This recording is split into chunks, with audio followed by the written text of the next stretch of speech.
అందరికీ నమస్కారం అండి. నేను ఎన్ జాకిర్ హుసేన్ SS9 న్యూస్ నుంచి మాట్లాడుతున్నాను. ఎందరో మహానుభావులు, అందరికీ వందనాలు. సో ఒక్కొక్క వ్యక్తి దగ్గర ఒక్కొక్క ప్రత్యేకత ఉంటుంది. సమాజం కోసం సేవ చేసే వాళ్ళు ఉంటారు, సమాజాన్ని దోచేసే వాళ్ళు ఉంటారు, సమాజంలో రాజకీయ వ్యాపారం చేసే వాళ్ళు ఉంటారు, అదే విధంగా రకరకాల ప్రేక్షకులు, అదే విధంగా నాయకులు, అనేక సమూహంతో కూడుకున్నటువంటి ఈ సమ్మేళనంలో ఎందరో మహానుభావులు కూడా ఉన్నారు. అటువంటి మహానుభావుల్లో మన ముందుకు ఈ రోజు ఆకురాతి మురళీకృష్ణ గారు. ఈయన ద్రవిడ సమ్మేళనం ట్రస్ట్ కు చైర్మన్ గా ఉంటూ సామాజిక చైతన్య ఉద్యమాలలో SC ST BC మైనార్టీల సంక్షేమం కోరుతూ ఖచ్చితంగా రాజకీయాలలో వారి ప్రాతినిధ్యం ఉండాలి, రాజ్యాధికారాలు కావాలి అనే దిశగా అనేక సామాజిక ఉద్యమాలు చేయడమే కాక ఈ సమూహాన్ని కలపడం కోసం తనదంటూ ప్రత్యేకమైనటువంటి ఎన్నో కార్యక్రమాలు చేపట్టిన వ్యక్తి ఈ రోజు SS9 న్యూస్ స్టూడియోకు రావడం జరిగింది. సార్ నమస్తే అండి. నమస్తే. బాగున్నారా సార్? సరే, ఈ రోజు మా ఛానల్ కు వచ్చినందుకు మీకు ప్రత్యేకమైనటువంటి ధన్యవాదాలు. వాస్తవంగా ప్రస్తుతం జరుగుతున్నటువంటి సార్వత్రిక ఎన్నికలలో బీజేపీ అదే విధంగా బహుజనులు ఈ కాన్సెప్ట్ ఈ రోజు మనం డిస్కస్ చేయబోతున్నాము. ఎందుకు సార్ బహుజనుల మీద అదే విధంగా ముఖ్యంగా మైనార్టీల మీద బీజేపీ విరుచుకుపడుతుంది? ఎందుకంటే ఇది ప్రజాస్వామ్య వ్యవస్థ. ప్రజాస్వామ్య వ్యవస్థలో రాజ్యాంగ పీఠిక మీద ప్రమాణం చేసినటువంటి ప్రజాప్రతినిధులు ఖచ్చితంగా వ్యవస్థను గౌరవించాలి, దేశాన్ని ప్రేమించాలి. అటువంటి వ్యక్తులు ఎందుకు ఇలా ప్రవర్తిస్తున్నారు అంటున్నారు? చాలా సింపుల్ అండి. ఇది మంది ప్రజాస్వామ్య దేశం. వెనక గతంలో ఎప్పుడో రాచరిక వ్యవస్థ, తర్వాత ముస్లిం పరిపాలన, తర్వాత బ్రిటిష్ వాళ్ళ పరిపాలన అంతా అయిపోయిన తర్వాత ఎంతో మంది నిస్వార్థంగా దేశభక్తులు తమ ప్రాణాలు త్యాగాలు చేస్తే వచ్చింది స్వాతంత్రం ఈ దేశానికి. వాళ్ళు ఎన్నో ఆకాంక్షలు పెట్టుకున్నారు. ఊరికనే ఏదో బ్రిటిష్ వాళ్ళని తరిమేయాలో మనకు మనమే పరిపాలించుకుందాము అనే ఉద్దేశం మాత్రమే కాదు. ఈ దేశంలో లౌకికవాదంతో సమాజాన్ని స్థాపించుకుందాము అనేటటువంటి ఉద్దేశంతో ఎందరో మహానుభావులు తమ ప్రాణాలు త్యాగం చేశారు. అందులో రెండు రకాలుగా వచ్చింది ఈ స్వతంత్ర పోరాటం. ఒకటేమో గాంధీజీ నాయకత్వంలో వచ్చినటువంటి పోరాటం. అది ఒక ప్రజాస్వామ్య పద్ధతిలో, అహింసా పద్ధతిలో సత్యాగ్రహాలని ఆయుధంగా తీసుకొని అది వచ్చింది స్వతంత్ర పోరాటం. అదొకటే కాకుండా ఎంతో మంది విప్లవ పంథాన్ని అనుసరించినటువంటి వాళ్ళు కూడాను తమ ప్రాణాలు త్యాగం చేశారు ఒక పర్టికులర్ ధ్యేయంతో. వాళ్ళ ఆకాంక్షలు ఇందాకే చెప్పాను నేను. సమాజం ఉండాలా, లౌకికవాదం ఉండాలా, అందరికీ కూడా సమానత్వం ఉండాలా అనే ఉద్దేశంతో వాళ్ళు ప్రాణత్యాగాలు చేశారు. అందులో ముఖ్యంగా మేడం కామా సలహాతో ఏర్పాటైనటువంటి గదర్ పార్టీ గాని, ఆ తర్వాత వచ్చినటువంటి మరి ఆ ప్రోత్సాహంతో వచ్చినటువంటి ఈ కర్తార్ సింగ్, భగత్ సింగ్ కి ప్రేరణ కర్తార్ సింగ్ 19 సంవత్సరాల ప్రాయంలోనే అవలేలుగా ప్రాణత్యాగం చేశాడు. 2 మెట్లెక్కాడు వజ్రశిలకి. తొందరగా తీసేయండి ఉరి, మాకు తెలుసు కదా మీరు చేసేది, మా ప్రాణాలు తీసేది కదా, తొందరగా తీసేయండి, మళ్ళా పుట్టాలా, నేను మళ్ళా పుట్టాలా, మళ్ళా మీ మీద. అంటే ఉరి కూడా తను చనిపోతానని తెలిసినా కూడా నాకు ఉరి శిక్ష తొందరగా వెయ్యండి, నేను తర్వాత జన్మించాలి ఈ వ్యవస్థ కోసం అనే విధంగా తాను దేశాన్ని ప్రేమించాడని మీరు అంటున్నారు. అవును.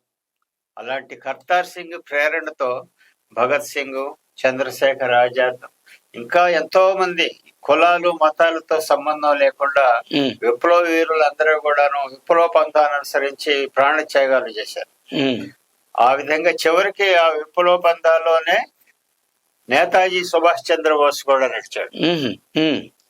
ఆయన కేవలం ప్రధానంగా ఏదో మనకి చాలా మంది చెప్తారు గాంధీజీ నాయకత్వంలో స్వతంత్రం వచ్చిందని చెప్తారు, కానీ బ్రిటిష్ ప్రధానమంత్రి మన దేశానికి స్వతంత్రం ఇచ్చినటువంటి బ్రిటిష్ ప్రధానమంత్రి చెప్పింది ఏంటంటే, మీరు ఎందుకు అంత తొందరగా ఇస్తారని చెప్పి మేము అనుకోలేదు, ఎలా ఇచ్చారు మీరు అంటే ఆయన చెప్పింది ఏంటంటే, నేతాజీ సుభాష్ చంద్రబోస్ వలన మేము తొందరగా ఇవ్వాల్సి వచ్చింది అన్నాడు. అంటే గాంధీజీ కంటే ఎక్కువ పోరాట పటిమ ప్రదర్శించినటువంటి నేతాజీ సుభాష్ చంద్రబోస్ వల్లే బ్రిటిష్ వాళ్ళు తొందరగా ఇవ్వాల్సి వచ్చిన అవసరం ఉంది, భారతదేశానికి స్వతంత్రం అంటున్నారు. అవును. ఆ దేశ ప్రధానమంత్రి తను రిటైర్ అయిన తర్వాత ఇండియాకి వస్తే పత్రికా విలేకరులు అడిగితే ఆయన చెప్పిన సమాధానం ఇది. కాబట్టి ఏది ఏమైనప్పటికీ స్వతంత్రం వచ్చింది. సరే సార్, చాలా సంతోషం. స్వతంత్రం ఏ విధంగా సంక్రమించింది, దానికోసం కుల మతాలకు అతీతంగా ప్రతి ఒక్కరు పోరాడారు.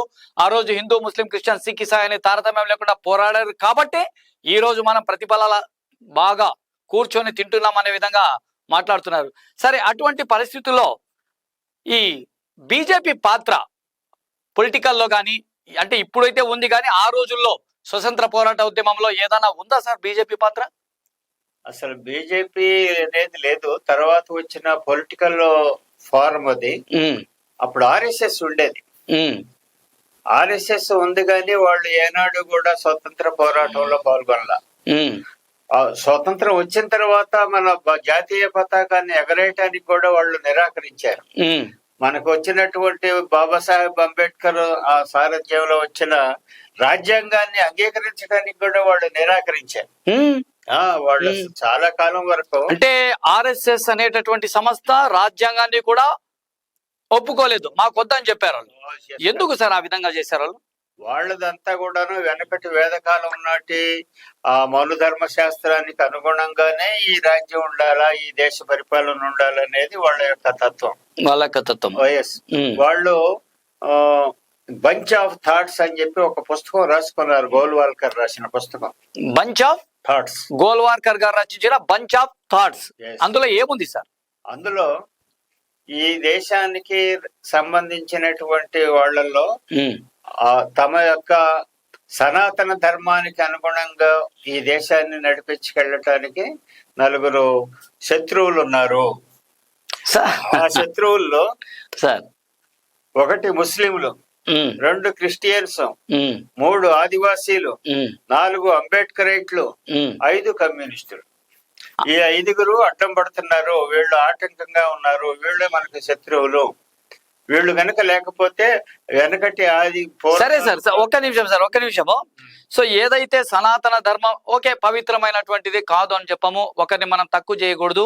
సో వాళ్ళు ఆ సనాతన ధర్మాన్ని ఇంప్లిమెంట్ చేస్తే వీళ్ళు ఎందుకు అడ్డుపడుతున్నారు?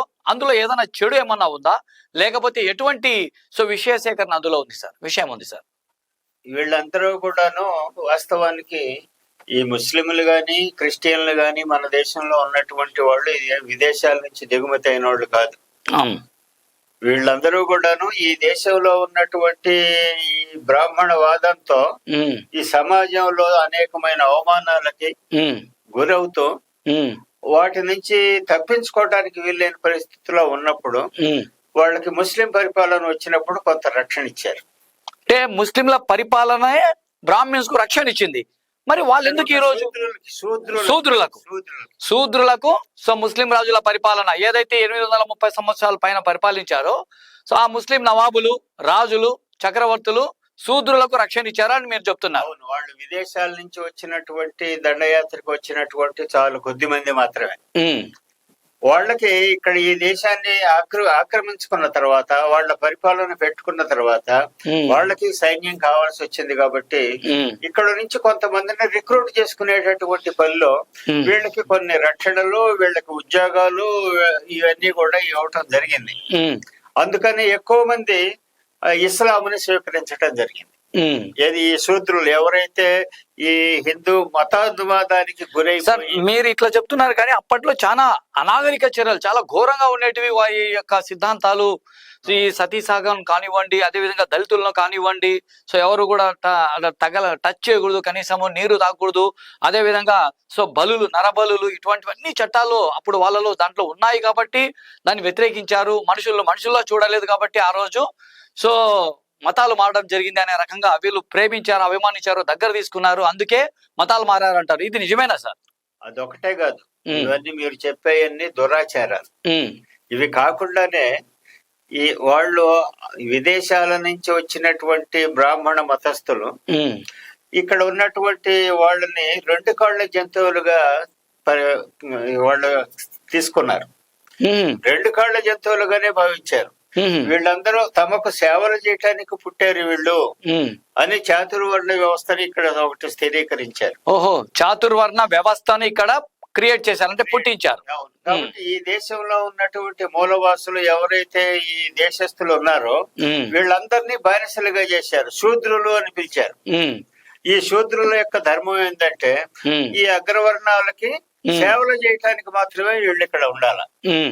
వీళ్ళకి ఆస్తి హక్కు లేదు, ఆత్మ రక్షణ చేసుకోవడానికి ఆయుధాలు ధరించడానికి వీల్లేదు, వీళ్ళకి ఇతరత్ర ఎక్కడ ఈ దేశాన్ని విడిచి ఆ గ్రామాన్ని విడిచి వెళ్ళటానికి లేదు. వీళ్ళకి ఉచితంగా సేవలు చేసి పెట్టాలి వాళ్ళకి. ఎవరు ఉచితంగా సేవలు చేయలే? ఈ దేశ మూలవాసులు వాళ్ళకి బందీలుగా చిక్కి ఈ శూద్రులుగా పిలువబడి మూలవాసులైనటువంటి వాళ్ళని వాళ్ళు సేవకులుగా భావించారు. సార్ వాస్తవమే, సేవలు చేయటానికే మీరు చెప్తున్నది వాస్తవమే సార్. ఇక్కడ శూద్రులు అనేటువంటి వ్యక్తులు, అంటే బహుజనులు అనేటువంటి వ్యక్తులు చాలా సమూహం ఉంది, వాళ్ళు అతి తక్కువ మంది. ఎలా వాళ్ళ మాట విన్నారు? ఎలా అంటే వాళ్ళ దగ్గర ఆయుధాలు ఉన్నాయి. ఈ దేశానికి వాళ్ళు వచ్చి ఆక్రమించుకున్న వాళ్ళందరూ ఈ దేశంలో ఏదో పరాయి దేశం నుంచి వచ్చి ఆక్రమించుకున్నారు ముస్లింలని వీళ్ళు చెప్తారు గాని అసలు మొట్టమొదట వచ్చి ఈ దేశం మీద దాడి చేసి ఈ దేశాన్ని ఆక్రమించుకున్నది ఈ శూద్రవర్ణ కాకుండా మిగిలినటువంటి అగ్రవర్ణ వాళ్ళుగా పిలుచుకున్నటువంటి వాళ్లే మొట్టమొదట ఈ దేశం మీదకి దండయాత్ర చేసి వాళ్లే వలస వచ్చారు. సార్ మీరు నాకు ఈ విషయంలో కాస్త అనుమానం ఉంది. మీరు చెప్తున్నటువంటిది ఏంటంటే వాళ్ళు మేము ఇక్కడి వాళ్ళము, ముస్లింస్ మాత్రమే పరాయి దేశం నుంచి ఇక్కడ వచ్చి దండయాత్రలు చేసి మమ్మల్ని అన్యాయం చేశారు, దోచుకెళ్లారు దేశాన్ని మొత్తం అని చెప్పి చెప్తున్నారు. ఇది మీరు చెప్తున్నది చూస్తుంటే వాళ్ళు విదేశీయులు, వాళ్ళు ఇక్కడ సర్వనాశనం చేశారు, వర్ణ వ్యవస్థను తీసుకొచ్చారు అంటున్నారు. ఎలా సార్ అది? ఎలా అంటే ఇప్పుడు ఆ రోజుల్లో చదువుకోవటానికి ఎవరికి హక్కు ఉన్నది? కేవలం అగ్రవర్ణాల వాళ్ళకే హక్కున్నది. అగ్రవర్ణాలు అంటే ఎవరు? మనకి ఇప్పుడు ఉన్న కమ్మారెడ్డి వీళ్ళు కాదు అగ్రవర్ణాలు, వాళ్ళు శూద్రులే. ఇప్పుడు బ్రాహ్మణ, వైశ్య, క్షత్రియ అనే 3 వర్ణాలుగా విభజించుకున్నారు. అంటే పని విభజన చేసుకున్నారు. వీళ్ళ మీద పెత్తనం చేసి వీళ్ళతో చాకరీ చేయించి వీళ్ళతో సంపదను సృష్టింపజేసి దాన్ని పంచుకోవటం కోసం వాళ్ళు వర్ణ విభజన చేసుకున్నారు. అంటే ఈ వర్ణ విభజన అనేటటువంటిది బహుజనులకు కూలి వాళ్ళుగా, సేవకులుగా చేసి వాళ్ళు సంపాదించినటువంటి సంపదకు సృష్టికర్త అయినటువంటి వాళ్ళ ద్వారా సంపదను సృష్టింపజేసి వీళ్ళు కూర్చొని రాజభోగాలు అనిపించడం కోసం చేశారని మీరు అంటున్నారు. కరెక్ట్. అలాంటి మూలవాసులు ఈ దేశ వారసులకి ఇన్ని ఆంక్షలు పెట్టారు. పైగా ఇందులో ఇంకా కొంతమంది రివోల్టింగ్ నేచర్ ఉండేటటువంటి వాళ్ళని వీళ్ళని ఇంకా పంచమ జాతి అని చెప్పి పేరు పెట్టి వీళ్ళని ఊరికి దూరంగా పెట్టి మరీ వాళ్ళ మీద చాలా ఘోరమైనటువంటి ఆకాంక్షలు పెట్టారు. ముడ్డికి చీపురు కట్టుకొని మూతికి ముంతగా ఎత్తుకొని వాడు నేల మీద ఊయకూడదు. వీడి నీడ అసలు వాడి మీద పడకూడదు, వీడి నీడ తాకూడదు. అంటే దళితుని నీడ కూడా పడకూడదు నేల మీద. అటువంటి కఠినమైనటువంటి రూల్స్ అన్ని ఆ రోజుల్లో పాటించేవారు అంటారు. అలాంటి పరిస్థితుల్లో విపరీతమైన శిక్షలు ఉండేవి. ఏదో బ్రతకటానికి మాత్రమే కావాల్సిన తిండి పెట్టేవాళ్ళు. ఉచితంగా పనంతా ఉచితంగా చేయించుకోవడం. అలాంటి పరిస్థితుల్లో ఈ ఇస్లాం నుంచి స్వీకరించినటువంటి ముస్లింలు కొద్దిమంది దండయాత్రలు చేసి ఆక్రమించుకున్నారు. వీళ్ళు వచ్చి ఆక్రమించుకున్నారు, వాళ్ళు వచ్చి ఆక్రమించుకున్నారు. సార్ ఇక్కడ ఆర్యన్ పేరుతో వచ్చినటువంటి అగ్రవర్ణాల వాళ్ళు ఇక్కడ ప్రశాంతమైన జీవితంతో యుద్ధం లేకుండా హాయిగా జీవిస్తున్నటువంటి వాళ్ళు ఈ మూలవాసులు. అంటే ఇక్కడ ఉన్నటువంటి అమాయకత్వాన్ని ఆర్యులు వాడుకున్నారు. వాళ్ళకి ఆయుధాలు ఉన్నాయి, ఆయుధాలు కూడా ఉన్నాయి. ఒకటి అడ్వాంటేజ్, దూరంలో ఉండేటటువంటి వాళ్ళని చంపగలిగినటువంటి బాణాన్ని తీసుకున్నారు. గుర్రాలను వాళ్ళు మంచిగా చేసుకుని గుర్రాల మీద స్వారీ చేసేవాళ్ళు. అవి 2 ఇక్కడ వాళ్ళకి లేవు. అంటే అప్పట్లో ఈ సంస్కృతి మన దేశస్తులకు లేదు, అనాగరికులుగా ఉన్నారు, అమాయకత్వంగా ఉన్నారు. గుర్రం మీద స్పీడ్ గా వెళ్ళేవాళ్ళు, అవి బాణాలతో దూరంగా ఉండేవాళ్ళని కూడా చంపేసేవాళ్ళు. ఆ రకంగా కొద్దిమంది అయినప్పటికీ కూడా ఈ దేశాన్ని వాళ్ళు జయించుకొని ఈ మొత్తం మిగిలినటువంటి వాళ్ళందరినీ కూడా తమకు దాసులుగా చేసుకున్నారు. సరే సార్, మీరు ఇంకో మాట చెప్పారు సార్. ఏంటంటే ఆ దండయాత్ర చేసేటప్పుడు అది రాజవ్యవస్థలో రాజు అనేవాడు యుద్ధం చేస్తేనే రాజు అవుతాడు, చక్రవర్తి అవుతాడు. కేవలం ఒక ముస్లిం రాజు అదే విధంగా ఇతరులు ఎవరైనా దండయాత్ర చేస్తే అతను మా రాజ్యం మీదకి దండయాత్రలు చేసి సర్వనాశనం చేసేసి చిన్న పెద్ద ముతక ముసలి అని చూడకుండా సర్వస్వము ధ్వంసం చేశారు అంటారు. చరిత్రను వక్రీకరిస్తున్నారు. ఎందుకంటే రాజు యుద్ధం అనేది సహజం, రాజ్య విస్తరణలో.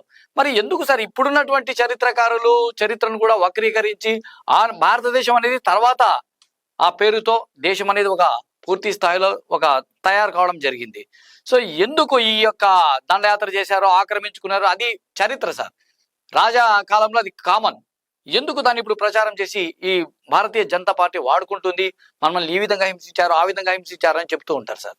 అంటే ఆర్యులు కూడాను మొదట విదేశాల నుంచి వచ్చినప్పుడు వాళ్ళకి రాచరిక వ్యవస్థ లేదు. వాళ్ళు గుంపులు గుంపులుగా వచ్చారు. వాళ్ళు పశువుల కాపర్లు. వాళ్ళ పశువులకి పచ్చిగడ్డి ఎక్కడ దొరుకుతుంటే అక్కడికి వలసపోతా ఉండేవాళ్ళు. అలాంటి ఆ సమయంలో ఇండియా కనపడింది, మన దేశం. ఇక్కడ పచ్చగడ్డి బ్రహ్మాండంగా ఉంది వాళ్ళ పశువుల కోసం, అందుకని వచ్చి ఆక్రమించుకున్నారు. రాత్రి అయితే ఇక్కడ అంతగా వాళ్ళు రాకముందు ఉన్నటువంటి పెద్ద మహోన్నతమైన సంస్కృతి ఉంది దేశంలో. ఈ మూలవాసులు నిర్మించుకున్న సంస్కృతి అదేమిటంటే మొహంజోదారో, హరప్ప నాగరికత అని చెప్పి చిన్నప్పుడు ఏదో చదువుకుంటాం. అదే ఊరకనే పైన చెప్పారు కానీ అప్పుడు ఆ సమాజం ఎలా ఉన్నది ఏమిటి అనేది ఎక్కడ డీటెయిల్డ్ గా మనకు చెప్పాల పుస్తకాల్లో. అంటే మొహంజోదారో, హరప్ప అనేటటువంటి నాగరికత చాలా అన్ని దేశాల కంటే ముందుగా మన దేశము చాలా డెవలప్మెంట్ లో ప్రీ ప్లాన్డ్ గా ఉంది దేశం. అన్ని దేశాల్లో ఉండే విదేశాల్లో ఉండే నాగరికతల కన్నా కూడా మన దేశంలో ఉన్న హరప్ప, మొహంజోదారో నాగరికత మహోన్నతమైంది. మరి అలాంటప్పుడు ఇంత చరిత్ర తెలిసి ఇంకోటి కూడా మనం చెప్పుకోవాలి. చెప్పండి. ఇక్కడ ఉన్నది ఆ రోజున రాచరిక పరిపాలన లేదు ఈ సింధు నాగరికతలో. ఇదంతా గణతంత్ర వ్యవస్థ. అప్పటికే గణతంత్ర వ్యవస్థ ఉన్నది. శాంతియుతంగా జీవించడం వీళ్ళకి అలవాటు. యుద్ధాలు చేసేవాళ్ళు కాదు, బ్రహ్మాండంగా సంపదలు సృష్టించేవాళ్ళు. కాబట్టి వీళ్ళకి యుద్ధాలతో పనే ఉంది. అలాంటి ప్రశాంతమైన జీవితం గడుపుతున్న వాళ్ళ మీద వాళ్ళు వచ్చి యుద్ధం చేసి జయించుకున్నారు. సరే, మీరు చరిత్ర గురించి చాలా క్షుణ్ణంగా చెప్పడం జరిగింది. సో ఆ చరిత్రను మనం వదిలేద్దాం కొద్దిసేపు. ఇప్పుడు వర్తమానంలోకి వద్దాం. ఈ వర్తమానంలో బీజేపీ పాత్ర స్వతంత్ర సమరంలో లేదు, చరిత్రలో లేదు, ఎటువంటి త్యాగాలు చేయలేదు, సో ఎటువంటి పోరాటాలు చేయలేదు. మరి వాళ్ళు దేశభక్తులము అని ప్రచారం చేస్తున్నారు. ఏంటి వాళ్ళ త్యాగాలు, ఏంటి వారి దేశభక్తి? అంటే వాళ్ళు ఈ దేశంలో ఉన్న మూలవాసుల్ని ఆక్రమించుకొని జయించిన తర్వాత, తమకు బానిసలుగా చేసుకున్న తర్వాత ఎడ్యుకేషన్ మొత్తాన్ని కూడా వాళ్ళ చేతుల్లో పెట్టుకున్నారు. ఇక్కడ వాళ్ళకి చదువు అభ్యర్థిగా చేయలే, చదువు నిషేధించారు.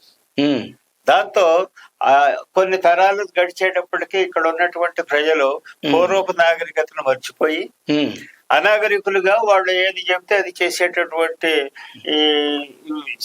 మామూలుగా ఒక కూలీలుగా మారిపోయారు. వీళ్ళకి చదువు లేదు, విజ్ఞానం లేదు. కాబట్టి ఆ అజ్ఞానంలో ఏమైపోయింది అంటే వీళ్ళకి ఏమిటి మంచి ఏమిటి చెడు ఏమిటి, వీళ్ళు ఎక్కడి నుంచి వచ్చారు, మనల్ని ఎలా ఆక్రమించుకున్నారు అనే విషయాలు తెలియలే. అంటే తెలియనియకుండా చేశారు, ఆ విధంగా చేశారు. కేవలం మనకి బ్రిటిష్ వాళ్ళు వచ్చిన తర్వాత మాత్రమే ఈ దేశంలో ఉండే శూద్రులకి చదువుకోవటానికి వాళ్ళు వీలు కల్పించారు. అంటే బ్రిటిషర్స్ చేశారంటున్నారు మీరు చదువుకోవడానికి, డెవలప్మెంట్ అనేటటువంటిది. సో మనిషిగా చూడాలి అనేటువంటి ఆలోచన విధానాన్ని బ్రిటిషర్స్. అవును, బ్రిటిష్ వాళ్ళ వల్లనే మన దేశంలో ఎడ్యుకేషన్ శూద్రులకి అందుబాటులోకి వచ్చింది. సరే, వాళ్ళ అవసరాల కోసం వాళ్ళు. అవునవును, ఎస్ వాళ్ళకు పని జరగాలి, ఇక్కడ వాళ్ళ యంత్రాంగం ఇంప్లిమెంటేషన్ కావాలంటే చదువుకున్న వారు కావాలి, ఖచ్చితంగా పనిచేసే వాళ్ళు కావాలి, విజ్ఞానవంతులై ఉన్న వాళ్ళు కావాలి. కాబట్టి వాళ్ళు విద్యను విస్తరించారని మీరు చెప్తున్నారు. సరే సార్, ఇంగ్లాండ్ నుంచి చదువుకున్నటువంటి వాళ్ళని ఇక్కడ ఆఫీసులకి ఉద్యోగాలకి తీసుకురావాలంటే ఎక్కువ జీతాలు ఇవ్వాల్సిన పరిస్థితులు ఉన్నాయి. ఆ జీతాలు వాళ్ళకి ఇచ్చే బదులు ఇక్కడ వాళ్ళకే మనం కనుక చదువు చెప్పామంటే మనకు చీప్ గా వస్తారు ఉద్యోగస్తులు. కాబట్టి వీళ్ళకి సేవ చేసినట్టు ఉంటది, తక్కువ ఖర్చుతో మనకి ఉద్యోగస్తులు దొరుకుతారనే. అదేదో అంటారు కదా, స్వామి కార్యము స్వకార్యము రెండూ అవుతాయి అనే విధంగా. ఓకే సార్, సో ఇప్పుడు ఈసారి జరగబోతున్నటువంటి సార్వత్రిక ఎన్నికలలో మీరు చూశారు, 2014లో 2015లో కానివ్వండి, 2019లో బీజేపీ సో మతం కార్డుతో అది గెలుపొందడం జరిగింది. సో ప్రజల సెంటిమెంట్లనే చాలా ఈజీగా ఎటువంటి డెవలప్మెంట్ చేయకపోయినా కానీ, సో గతంలో ప్రభుత్వాలు ఏవైతే డెవలప్మెంట్ చేశాయో ఆ డెవలప్మెంట్స్ అనే ఆ సంస్థలని ప్రైవేట్ వారికి అప్పజొప్పుతున్నట్లు, అంటే ఎవరైతే కార్పొరేట్ శక్తులు ఉంటాయో వాళ్ళ చేతులు అతి తక్కువకి ఇస్తూ వాళ్ళ దగ్గర భారీ స్థాయిలో డొనేషన్లు తీసుకుంటున్నారు. సో దానితో వాళ్ళ పార్టీలు నడుపుతున్నారు అనేటువంటి రూమర్ ఉంది. ఇది వాస్తవమేనా? ఎవరి దగ్గర అధికారం ఉంటుందో వాడికి మిగతా ప్రజలందరూ దాసోహం.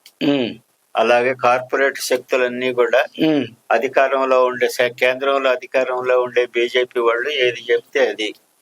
పేరుకి ప్రజాస్వామ్యం అనే గాని ఇక్కడ ఒక పెద్ద నియంత పరిపాలన జరుగుతా ఉన్నది. బీజేపీ వాళ్ళు చేసేదంతా కూడా ఇదో మనం చెప్తారే, ఒక సప్త సముద్రాల అవతల చెట్టు తొర్రలో ఈ మాయల ఫకీర్ యొక్క ప్రాణం ఉన్నట్టు బీజేపీ అనేది ఈ మాయల ఫకీర్ లాంటిదే. దీని అసలైన ప్రాణం ఆర్ఎస్ఎస్ లో ఉన్నది. వాళ్ళు ఏది నిర్దేశిస్తే అది చేయాలి వీళ్ళు.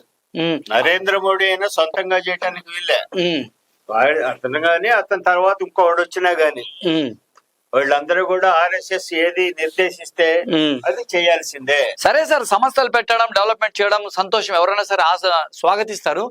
ఈ యొక్క సంస్థ విద్యలో గాని, ఆర్ఎస్ఎస్ విద్యలో గాని, వైద్యంలో కానీ, సాధికారిక సమస్యల్లో కానీ, డెవలప్మెంట్ కోసం కానీ ఏమన్నా కార్యక్రమాలు చేస్తుందా సార్? మరి ఏ విధంగా వాళ్ళు దేశభక్తులు అంటారు? ఎటువంటి డెవలప్మెంట్ సంబంధించిన కార్యక్రమాలు చేయలేదు, ఏ ఇండస్ట్రీస్ పెట్టలేదు, ఏ యువతకు చేయూతనివ్వట్లేదు, ఎవరి కుటుంబాల డెవలప్మెంట్ పర్పస్ వాళ్ళు ఏమీ చేయట్లేదు. మరి మేము దేశభక్తి కోసం పనిచేస్తున్నాం అంటున్నారు. ఎలా అంటే ఇక్కడ వాళ్ళ ఉద్దేశం ఏంటంటే, వెనకటి పురాతనమైనటువంటి వేదకాలం నాటి ఆ వ్యవస్థకి తీసుకెళ్లాలి ఈ దేశాన్ని అనేది వాళ్ళ ప్రధానమైన ఉద్దేశం. అంటే బానిస బతుకులు, బానిస తత్వం మరి రావాలి అనేటటువంటిది. అంటే శూద్రులు ఎవరు చదువుకోకూడదు, ఎవరు ఆస్తులు సంపాదించుకోకూడదు, బానిసలు మాత్రమే ఉండాలి.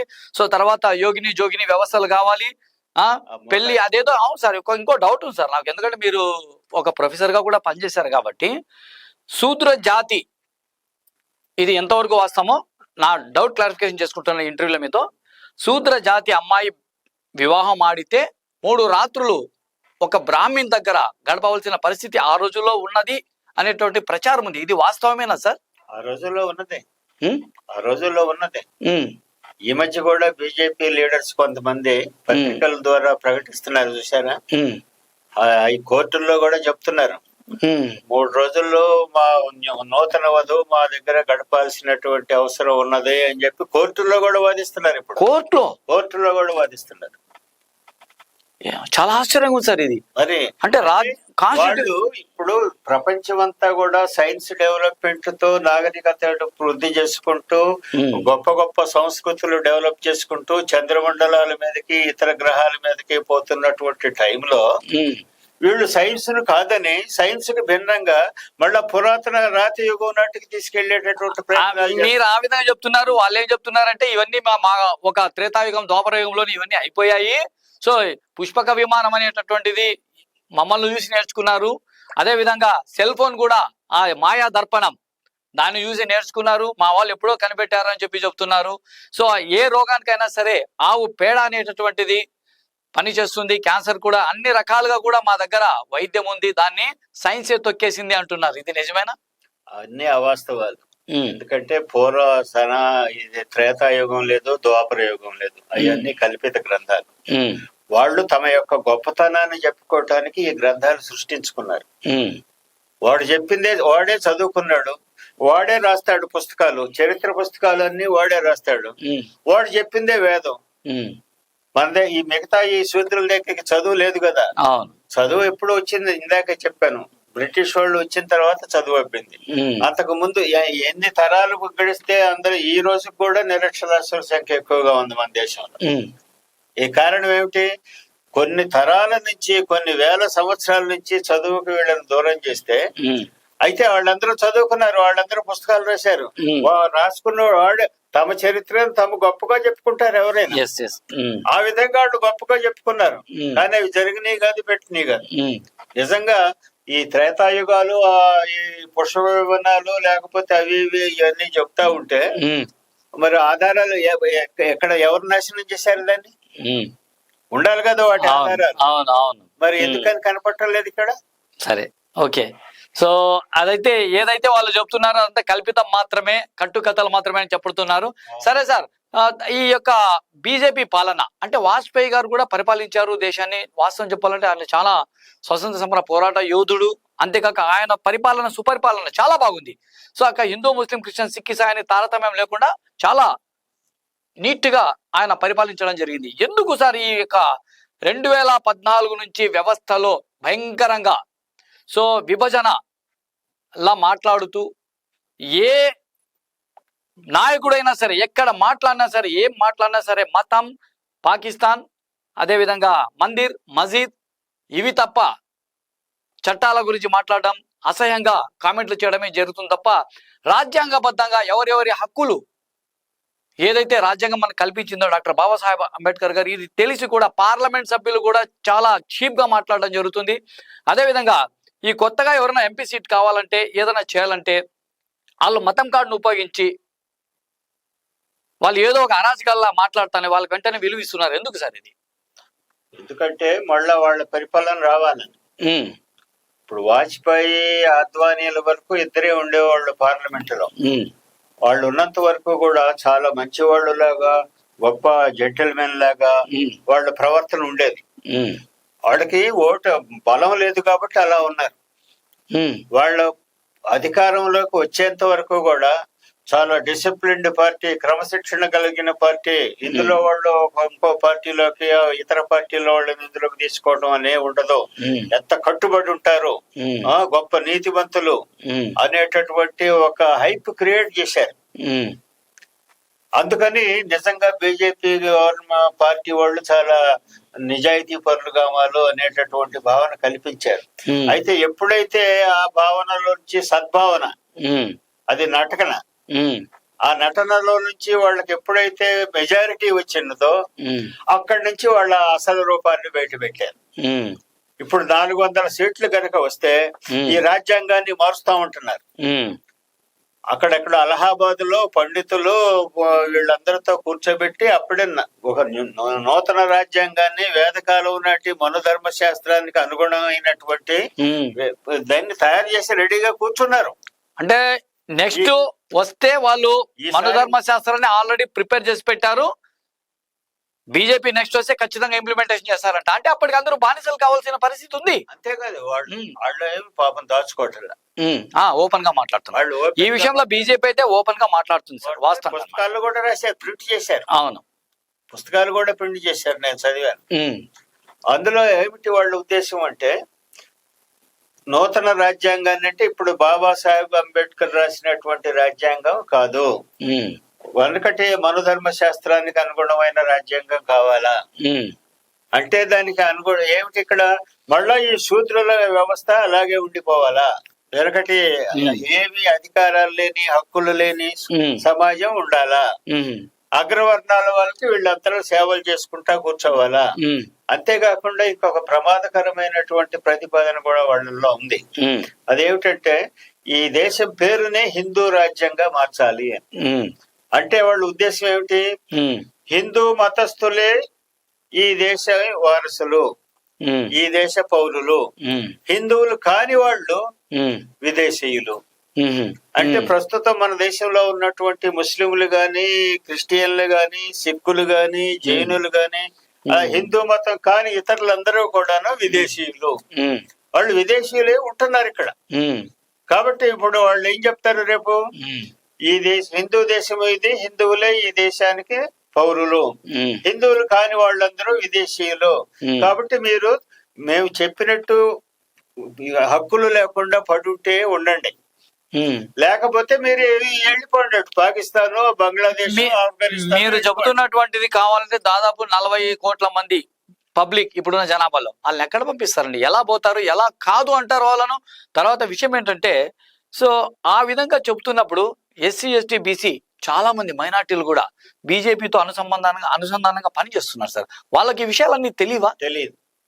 వాళ్ళకి ఏంటంటే ఈ వేల సంవత్సరాల నుంచి మతం అనే మత్తు బుర్రలోకి ఎక్కించారు. ఆ మతం మత్తులో పడి వీళ్ళు కూడా అది ఎంత నిజమేననుకుంటున్నారు. వాళ్ళు రాసిన కల్పిత కథలు, రామాయణాలు, భారతాలు ఇవన్నీ కూడా నిజమే కావాలనుకుంటున్నారు. ఏ కథలోనైనా ఒకటి వాళ్ళకు మనకి గుంటూరులో ఒక సంఘటన జరిగింది అనుకోండి, ఆ సంఘటనని ఏదో ఉదాహరణగా తీసుకొని దాని చుట్టూ ఒక కథల్ని మనం ఒక పుస్తకం రాయొచ్చు. అలాగే జరుగుతుంది. అలాగే రామాయణ భారతాల్లో కూడా కొన్ని సంఘటనలు జరిగి ఉండొచ్చు, అయితే వాటి చుట్టూతో ఒక మహాగ్రంథాన్ని రాసి ఇదిగో ఇది పురాణం, ఇదంతా కూడా జరిగింది వేదకాలం అని చెప్పి వాళ్ళు వీళ్ళని నమ్మించారు. అవును, మరి చదువుకున్నాడు అంటే వాడు యజ్ఞాలు, యాగాలు, పెళ్లిళ్ళు, మంత్రాలు, యంత్రాలు అన్ని ప్రతిదానికి తమ మీద ఆధారపడేట్టుగా ఇవ్వడం చేసుకున్నాడు.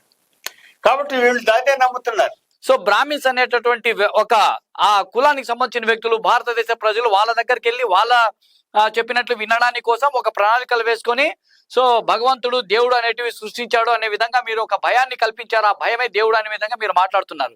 ఇది వాస్తవమా? అంతేకాదు, ఈ దేశంలో కులాలు కూడా లేవు, మతాల సంగతి దేవుడు ఎరుగు, కులాలు కూడా లేవు. కులాలు కూడా మధ్యలో వచ్చినాయే. ఈ ఆర్యన్ పరిపాలనలో మొదట గణతంత్ర వ్యవస్థనే పాటించారు వాళ్ళు.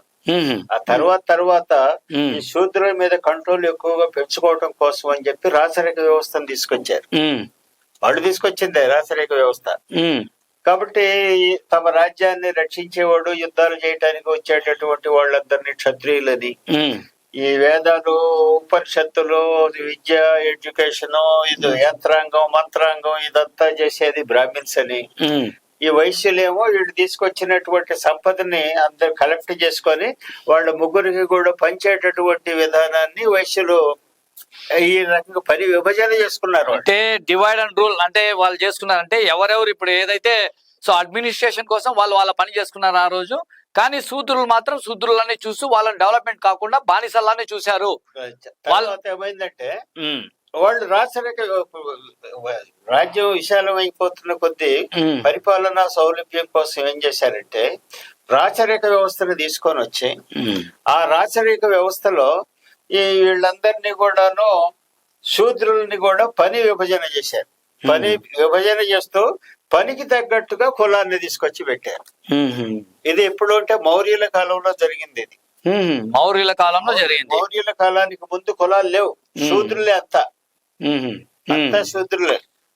మౌర్యుల కాలం నుంచినే అర్థశాస్త్రం రాసినటువంటి చాణక్యుడు తీసుకొచ్చి పెట్టిందే ఈ కులాల వ్యవస్థ. అంటే చాణక్యుడు ద్వారానే ఈ కుల వ్యవస్థ వచ్చింది అనే విధంగా చెప్పడంతున్నారు. ఇంకో విషయం సార్, ఒక డౌట్ ఉంది. ఆ డౌట్ ఏంటంటే ఈ బ్రాహ్మణ వ్యవస్థ అనేది చరిత్రల నుంచి తీసుకుంటే దాదాపు 830 సంవత్సరాలు పరిపాలించిన నవాబులు వాళ్ళను గౌరవించారు, వాళ్ళ దగ్గర వీళ్ళు ఉన్నారు. అదేవిధంగా క్రిస్టియన్ సోదరులు, బ్రిటిష్ ప్రభుత్వం కూడా వాళ్ళకు కూడా వాళ్ళు సలహాదారులుగా ఉంటూ చేశారు. తర్వాత ఇప్పుడు రాజ వ్యవస్థ వెళ్ళింది, రాజ్యాంగ వ్యవస్థ వచ్చిన తర్వాత వాళ్ళదే ఆధిపత్యం చలాయిస్తున్నారు. ఇది ఏ విధంగా వాళ్ళు ఇంత ప్లాన్ గా వస్తున్నారు, కానీ మనం ఎందుకు తెలుసుకోలేకపోతున్నాం? మన బహుజన జాతి అనేది ఎందుకు గుర్తించలేకపోతుంది? అంటే అన్నిటికన్నా ప్రధానమైనది విజ్ఞానం, బుర్ర, తెలివితేటలు. ఆ తెలివితేటలు చదువు ద్వారానే వస్తాయి. ఈ చదువుకు పూర్తిగా దూరం చేశారు వీళ్ళని. మరి ఇప్పుడు ముస్లింల రాకక ముందు యుద్ధాలు జరగలేదా ఈ దేశం? చాలా జరిగాయండి. అంటే ఎవరు చేశారు? వీళ్ళల్లోనే వీళ్ళు ఈ సోకాళ్ళు హిందువులని ఈ రోజున చెప్పుకుంటున్న వాళ్ళే. ఈ హిందూ మతం అనేది కూడా మధ్యలో వచ్చిందే. మొదట్లో ఉన్నది ఇది వైదిక మతం. వైదిక మతం. ఆ తర్వాత దీన్ని వైదిక మతంలో బ్రాహ్మణులకు మాత్రమే చోటు ఉన్నది, సభ్యత్వం ఉన్నది. మిగతా క్షత్రియులకి, వైశ్యులకి కూడా చోటు లేదు అందులో. ఆ తర్వాత శూద్రుల సంఖ్య పెరిగే కొద్దీ వీళ్ళు కూడా బలపడాలనే ఉద్దేశంతో క్షత్రియుల్ని, వైశ్యుల్ని కూడా తమలో కలుపుకొని దీన్ని బ్రాహ్మణ మతం అని పేరు పెట్టారు. వైదిక మతం బ్రాహ్మణ మతంగా, వైదిక మతమే బ్రాహ్మణ మతంగా మారి ఈ రోజు. అంతేకాదు, ఆ తర్వాత ఎప్పుడైతే శూద్రుల్లో కుల విభజన జరిగిందో వృత్తిపరంగా ఒక్కొక్క వృత్తి వాళ్ళకి ఇదిగో ఈ వృత్తి చేసేవాళ్ళది ఈ కులం, ఈ వృత్తి చేసేవాళ్ళది ఈ కులం అని చెప్పి వీళ్ళని కుల విభజన చేశారు శూద్రులు. ఎందుకని? వీళ్ళలో ఐక్యతని వీళ్ళందరూ కలిసి ఉంటే మళ్ళా వీళ్ళకి రాజుకి దెబ్బ, రాచరిక వ్యవస్థానికి వీళ్ళకి దెబ్బ. అందుకని చెప్పి విభజించి పాలించే విధానం వీళ్ళేదో బ్రిటిష్ వాళ్ళు చేశారని చెప్తారు. అంతా ఒకటిదే. కుల విభజన చేసింది బ్రిటిష్ వాళ్ళు కాదు, ఈ దేశంలో ఉన్నటువంటి ఈ బ్రాహ్మణ సోదరులే వాళ్ళ పూర్వీకులు చేసిందే ఈ కుల విభజన. సరే, ఓకే సార్. కుల వ్యవస్థ కానివ్వండి, అదే ఇక్కడ మనం ఒకటి గమనించాల్సింది ఉంది. ఆ తర్వాత ముస్లిం పరిపాలకులు వచ్చారు. వాళ్ళకి మరి రాజ్యాన్ని పరిపాలించడానికి యంత్రాంగం కావాలా, ఉద్యోగస్తులు కావాలా. ఇక్కడ చదువుకున్న వాళ్ళు ఎవరు ఉన్నారు? బ్రాహ్మణులు తప్ప. కాబట్టి బ్రాహ్మణులనే ఉద్యోగస్తులుగా పెట్టుకున్నారు. కాబట్టి రాజుగారికి సలహాలు ఇచ్చేటటువంటి వాళ్ళంతా కూడాను ఈ ఉద్యోగస్తులే, మంత్రులే. కాబట్టి వీళ్ళు చెప్పిందే. ఒక్క నిమిషం చూడండి. చరిత్రలో మనం తీసుకుంటే ముస్లిం రాజుల దగ్గర అయితేనేమి, క్రిస్టియన్ యొక్క సంబంధించి ఎవరైతే బ్రిటిషర్స్ ఉన్నారో వాళ్ళ దగ్గరంతా సలహాదారులుగా ఉన్నటువంటి వారు బ్రాహ్మిన్సే. బాగా తెలుసుకోండి. ఎందుకంటే చదువు వాళ్ళ చేతుల్లో ఉంది. వాళ్ళు చెప్పినట్లు ఆ రోజు జరిగేది కాబట్టి ఖచ్చితంగా వాళ్ళే ఆ రోజులో ముస్లిం రాజుల దగ్గర ఉన్నారు, బ్రిటిషర్స్ దగ్గర ఉన్నారని చెప్పి సార్ చెప్తున్నారు. అది వాస్తవమే సార్. ఇక మనం చరిత్రను కాస్త చెప్పండి. చెప్పండి. ఈ ఎప్పుడైతే ముస్లిం రాజుల పరిపాలనలో ఇస్లాంలోకి స్వీకరించారో శూద్రులు, అదే విధంగా బ్రిటిష్ వాళ్ళు వచ్చిన తర్వాత వాళ్ళు కూడా ఈ దేశంలో ప్రజలను మంచి చేసుకోవటానికి కోసం అని చెప్పి ఏదైనా తమ అలా మీరు అట్లా చెప్తున్నారు. వాళ్ళు చూస్తే బలవంతంగా మత మార్పిడులు చేశారు, భయంకరమైన శిక్షలు వేశారు. సో ముస్లింలు అయితేనేమి, క్రిస్టియన్లు అయితేనేమి, ఆ విధంగా వాళ్ళు చెప్తున్నారు. ఇది వాస్తవమేనా? అది వాళ్ళు చెప్తుంటారు. అసలు వాస్తవం ఏంటంటే మొట్టమొదట ఇస్లాంలోకి వెళ్ళింది బ్రాహ్మలే. శూద్రులు తర్వాత ఫాలో అయ్యారు. అంటే మొదట బ్రాహ్మణులు ఇస్లాంలో స్వీకరించారు, ఇస్లాంలోకి పోయారు. మరి పరిపాలకులు వాళ్ళు ఆ విషయాలు చెప్పకుండా వాళ్ళు ఎవరో వీళ్ళని మత మార్పిడి చేశారని చెప్తున్నారు. అంతా ఒట్టిదే. తమ రక్షణ కోసం, తమకి ఉద్యోగం కోసం, తమ జీవిత భద్రత కోసం, ఈ సమాజంలో అవమానాలు లేకుండా ఉండటం కోసం అని చెప్పి ఇస్లాంను స్వీకరించారు. ఈ దేశంలో ఉన్నటువంటి ముస్లింలలో 99.9% ఈ దేశ మూలవాసులే. ఈ దేశ మూలవాసులు మాత్రమే ముస్లింలు. ఎందుకంటే ఈ మాట నేను చాలా చోట్ల విన్నాను సార్. చరిత్రకారులు చెప్తున్నారు, కాస్త మేధావులు చెప్తున్నారు. సో ఎవరైతే బీజేపీ ముస్లింలను, క్రిస్టియన్లను విదేశీయులు అంటుందో, ఒక్కసారి DNA టెస్ట్ చేస్తే ఎవరు విదేశీయులని తెలుస్తుంది అని వాళ్ళు చెప్పడం జరుగుతుంది. ఆ విషయానికి భారతీయ జనతా పార్టీ సంబంధించిన వాళ్ళు ఎవరు కూడా నోరు విప్పట్లేదు. అంతేకాదు, ఇక్కడ మనకి IPS ఆఫీసర్ ఉన్నారు, ఆంజనేయ రెడ్డి గారు అనే రిటైర్డ్ DJP ఉమ్మడి రాష్ట్రంలో. ఆయన DNA టెస్ట్ చేయించుకున్నాడు. ఆయన DNA టెస్ట్ చేయించుకుంటే వాళ్ళ 4 ఫాదర్స్ అందరూ కూడా ఈ దేశ మూలవాసులు అని చెప్పి తేలింది. అంటే DNA టెస్ట్ నేను ఈ దేశస్తున్నా కాకపోతే విదేశీ ఉన్నా అని చెప్పి టెస్ట్ చేయించుకోవడం జరిగింది. ఆయన పేరేమన్నారు సార్? ఆంజనేయ రెడ్డి గారు DNA చేసుకున్నాడంట. నేను ఈ దేశవాసినా కాదని తెలుసుకోవడం కోసం. థ్యాంక్ యూ సార్ మీరు చేసిన పనికి. ఆయన ఇప్పుడు బ్రాహ్మిన్స్, ఈ సోకాళ్ళు వీళ్ళందరినీ కూడా DNA టెస్ట్ చేపిస్తే ఎన్ని వేల సంవత్సరాల నాటిది అయినా వీళ్ళు ఎక్కడి నుంచి వచ్చారు అనే వీళ్ళ మూలాలు తెలుస్తాయి. అందుకని వాళ్ళు DNA టెస్ట్ కి అంగీకరించటంలా. ఓహో, అదేమంటే ఇదిగే మా విశ్వాసం అంతే. ఆ విశ్వాసం అని చెప్తారు కానీ, అంటే DNA టెస్ట్ ఏమంటే విశ్వాసాలతో లింక్ పెడతారు, సెంటిమెంట్ల గురించి మాట్లాడతారు, ఒక ఇష్యూ క్రియేట్ చేస్తారు. ఓహో, అదే విధంగా ఇప్పుడు బ్రిటిష్ వాళ్ళ టైంలో కూడా బ్రిటిష్ వాళ్ళు మంచి చేశారు. ఎలా? ఎడ్యుకేషన్ ఫ్రీగా కల్పించారు, ఆరోగ్యానికి సంబంధించి వైద్యశాలలు ఇచ్చారు, ఉచిత వైద్యం ఇప్పుడు ప్రజలకు కావాల్సింది అంతకు ముందు కన్నా కూడా ఇప్పుడు ఎక్కువగా కల్పించారు. దాంతో ఏమైంది, ఇక్కడ ప్రజలను మంచి చేసుకుంటే మనం ఎక్కువ కాలం ఉండొచ్చు ఇక్కడ పరిపాలన అనేది వాళ్ళ ఉద్దేశం. ఇక్కడ వీళ్ళ ఈ శూద్రుల యొక్క భావన ఎలా ఉంది? ఎవరైతే మనకి ఎడ్యుకేషన్ కల్పిస్తున్నాడు, ఎడ్యుకేషన్ వస్తే ఉద్యోగాలు వస్తాయి. ఆ ఎడ్యుకేషన్ వల్లనే మహాత్మా జ్యోతిరావు ఫూలే ఓ పెద్ద సాంఘిక విప్లవ వీరుడయ్యాడు. అవును, ఆ బ్రిటిష్ వాళ్ళ ఎడ్యుకేషన్ ఏది. అవును, డాక్టర్ బాబాసాహెబ్ అంబేద్కర్ తర్వాత. కాబట్టి ఆ ఎడ్యుకేషన్ ని వాళ్ళు కల్పించటం వలన అలాగే ఉచితంగా వైద్య సేవలు చేశారు. కాబట్టి వాళ్ళేమి హింసించాల. వాళ్ళు స్ట్రిక్ట్ గానే పరిపాలన చేసినప్పటికీ అంతకుముందు ఈ ఆదిమ కాలంలో ఉన్నటువంటి ఈ ఆర్యుల పరిపాలనలో లాగా ఈ హింసలు లేవు. అంటే అప్పట్లోనే భయంకరమైన శిక్షలు ఉన్నాయి, కానీ బ్రిటిషర్స్ ముస్లిం రాజులు ఉన్నప్పుడు ఎటువంటివి లేవు, ఇవన్నీ కల్పితాలు అని చెప్తున్నారు వీళ్ళు చెప్పేటివి. అలా ఆ విధంగా ఇస్లాం. కాబట్టి ఇప్పుడు క్రిస్టియన్స్ కూడా వీళ్ళేమి విదేశాల నుంచి ఐరోపా దేశాల నుంచి దిగొచ్చిన వాళ్ళు కాదు, ఇక్కడ వాళ్ళే. బ్రిటిష్ వాళ్ళు వచ్చిన తర్వాతే మన క్రిస్టియన్స్. మీరు ఆ విధంగా చెప్తున్నారు, వాళ్ళు బలవంతంగా మత మార్పిడులు చేశారు, మారకపోతే చిత్రహింసలకు గురి చేశాడు, ఎన్నో ప్రాణాలు చెలగాటం ఆడారు వాళ్ళు, అందువల్ల భయపడి ఇస్లాం కానీ క్రిస్టియానిటీ కానీ స్వీకరించారని చెప్పి ప్రచారాలు చేస్తున్నారు. వాళ్ళ ప్రచారాలు వాళ్ళు చేసుకుంటారండి, ఎందుకంటే వాళ్ళకి ఇతర మతస్థుల మీద ద్వేషం. అందుకని వీళ్ళ మీద మిగతా ప్రజలకి కూడా ద్వేషం కలగటం కోసం అలా చెప్తుంటారు. అవును, బ్రిటిష్ వాళ్ళ టైంలో మీరు ముస్లింల టైంలో మీరు ఇస్లాం తీసుకోవడానికి వీల్లేదు, మేము మంచిగా చూసుకుంటాం మిమ్మల్ని, మీకు అన్నిట్లో సౌకర్యాలు కల్పిస్తాం, మా దేవాలయాల్లోకి మీకు ప్రవేశం కల్పిస్తాం, మీకు కూడా మేము చదువు చెప్తాం అనేటటువంటి మంచి మాటలు చెప్పి వీళ్ళని మరి ఇస్లాంలోకి పోకుండా చేసుకోవచ్చు కదా. వాస్తవమే. అంటే ప్రేమ, అభిమానము, ఆప్యాయత, అనురాగము సో దగ్గర తీసుకుందాం అనేటువంటి ఆలోచన లేదు. వీళ్ళను చిన్న చూపుతో చూశారు కాబట్టి, వివక్షతతో చూశారు కాబట్టి ఆ రోజున్న పరిస్థితులకు ఎవరైతే వాళ్ళని ప్రేమించారో, ఎవరైతే అభిమానించారో ఆ కులాల్లోకి, ఆ మతాల్లోకి వెళ్ళిపోయారు.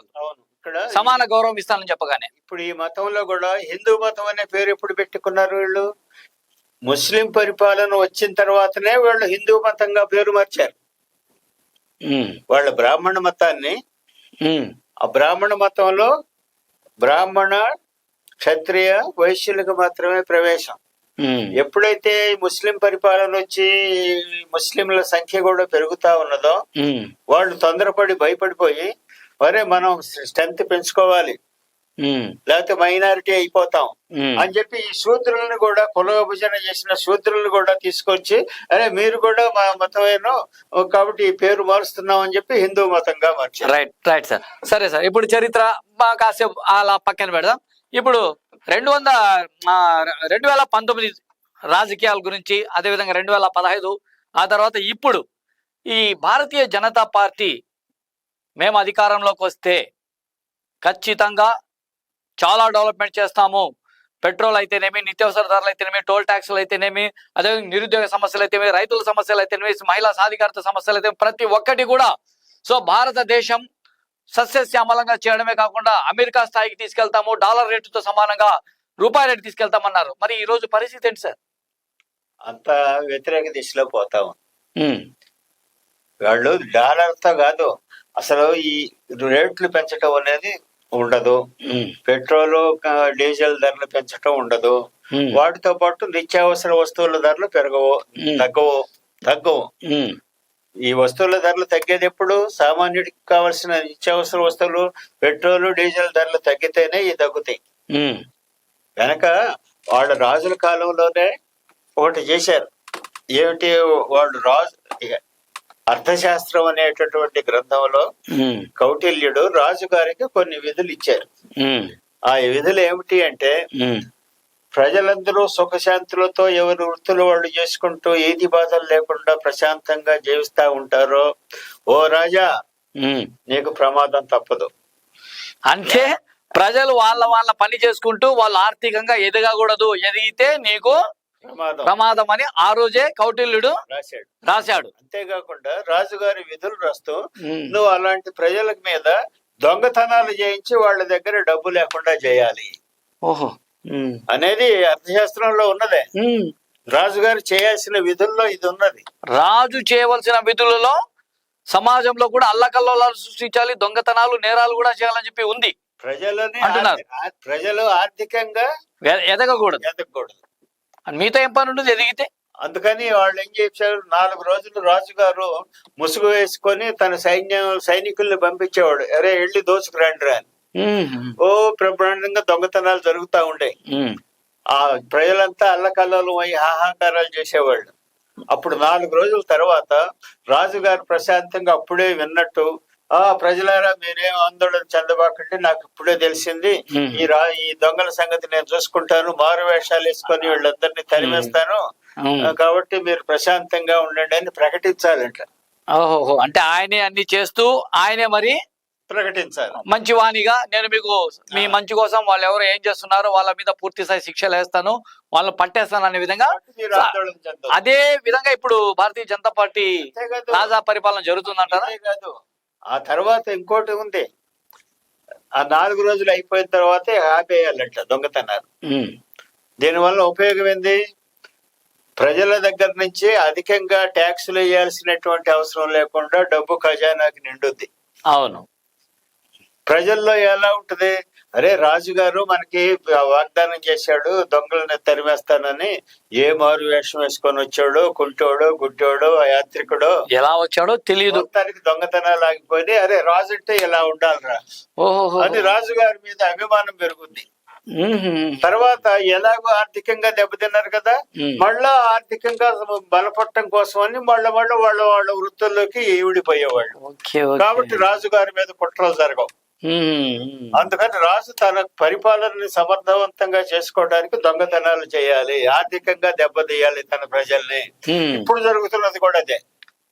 ఇప్పుడు జరుగుతుంది అంటే కౌటిల్యుడు ఏదైతే చెప్పాడో, ఆ రోజుల రాజ వ్యవస్థ ఏ విధంగా అయితే నడిచిందో అదే ప్రామాణికంగా ఈ రోజు భారతీయ జనతా పార్టీ నడిపిస్తుంది. ప్రజలు ఎవరు సుఖశాంతులతో ఉండకూడదు, ఎవరు ధనవంతులు కాకూడదు, కేవలం అధికారం అనేది కొద్దిమంది చేతుల్లో ఉండాలి, ఆర్థికం కూడా కొద్దిమంది చేతుల్లో ఉండాలి అనే విధంగా చేస్తుందంటారా? అయితే ఒక్క బీజేపీ అనే కాదు, వాస్తవానికి అంతకు ముందు కాంగ్రెస్ పార్టీ అధికారంలో ఉన్నప్పుడు గానీ, లేదా జనతాదళ్లో, లేకపోతే ఇంకా ఇతర పార్టీలు కూడా వచ్చినాయి, జనతా పార్టీ, అన్ని పార్టీల వాళ్ళు కూడా ఆధిపత్య కులాలకు సంబంధించిన రాజకీయ పార్టీల వాళ్లే పరిపాలించారు. అవును. వాళ్ళందరి యొక్క పాలసీ ఇదే. అందరూ కూడాను ప్రజల్ని ఆర్థికంగా స్థిమితంగా లేకుండా ఉండేట్టుగా చేయాల. అందుకని ప్రతి వాళ్ళ రాజ్యంలో కూడాను పరిపాలనలో కూడా మీకు ధరలు పెరిగినాయి. అయితే దొంగల్ని పంపించి దొంగతనాలు చేయించకుండా వీళ్ళు పరోక్షంగా దొంగతనాలు చేపిస్తున్నారు. ఈ పెట్రోల్ డీజిల్ రేట్లు పెంచి, ఈ రేట్లు పెంచడం అంటే అదే కారణం. ఆ రేట్లు పెంచడం ద్వారా ఈ కూరగాయలు నిత్యావసర వస్తువుల ధరలు పెరగటం ద్వారా వీళ్ళ జేబులు ఖాళీ అవుతున్నాయి ప్రజలై కదా. అవును. కాబట్టి ఆ విధానాన్ని వాళ్ళు కొనసాగిస్తున్నారు. బీజేపీ వాళ్ళు కూడా దానికి రెండింతలు చేస్తారు, ఏం అనుమానం లేదు. ఇక్కడ ప్రజల దగ్గర వాళ్ళందరికీ కూడా ఒకే దేశము, ఒకే ప్రజలు, ఒకే భాష, ఒకే పార్టీ, ఇవన్నీ తీసుకొస్తున్నారు. ఈ మధ్య కాలంలో వీళ్ళు అధికారంలోకి వచ్చి కాస్త స్థిరపడ్డారు. ఇంకా 400 సీట్లు గనక పార్లమెంట్ లో పెరిగితే అసలు వాళ్ళ యొక్క నిజ స్వరూపాన్ని బయట పెడతారు. అంటే ఆ రోజు ప్రజలు భారతదేశంలో చాలా ఇబ్బందులు ఎదుర్కోవాల్సిన పరిస్థితి కాక వ్యవస్థ మొత్తం సర్వనాశనం చేయడానికి సిద్ధంగా ఉంది అనే విధంగా మీరు చెప్తున్నారు. అంతేకాదు, చాలా ప్రమాదకరం. రేపు ముస్లింలకి ఓట్లు ఉండవు. ఈ దేశ పౌరులే కానప్పుడు ఓట్లు ఎక్కడ ఉంటాయి? అవును. కాబట్టి వీళ్ళు అధికారం కేవలం ముస్లింస్ కేనా, వేరే వాళ్ళకి, క్రిస్టియన్స్ కూడా, సిక్కులకు కూడా, బుద్ధిస్టులకు కూడా, వీళ్ళు మరి పౌరులు కానప్పుడు ఈ పౌరులు కాని వాళ్ళకి ఓట్లు 40 దాదాపు మీరు చెప్పినట్లు కంపేర్ చేస్తే దాదాపు 42 కోట్ల మంది వరకు వస్తారు. 42 కోట్ల మందికి ఓటాకు లేకుండా చేస్తే వ్యవస్థ ఊరికే ఉంటారా సార్? వాళ్ళ చేతిలో ఉండొచ్చు. ఈ రోజున అంత ఈజీగా ఉంటుందా? ఉంటుంది. ఇవాళ ఏమైంది, ప్రజలు నిరుద్యోగంలో పడిపోయి ఉండారు, తర్వాత ఏమో ఈ పేదరికంలో మగ్గుతున్నారు.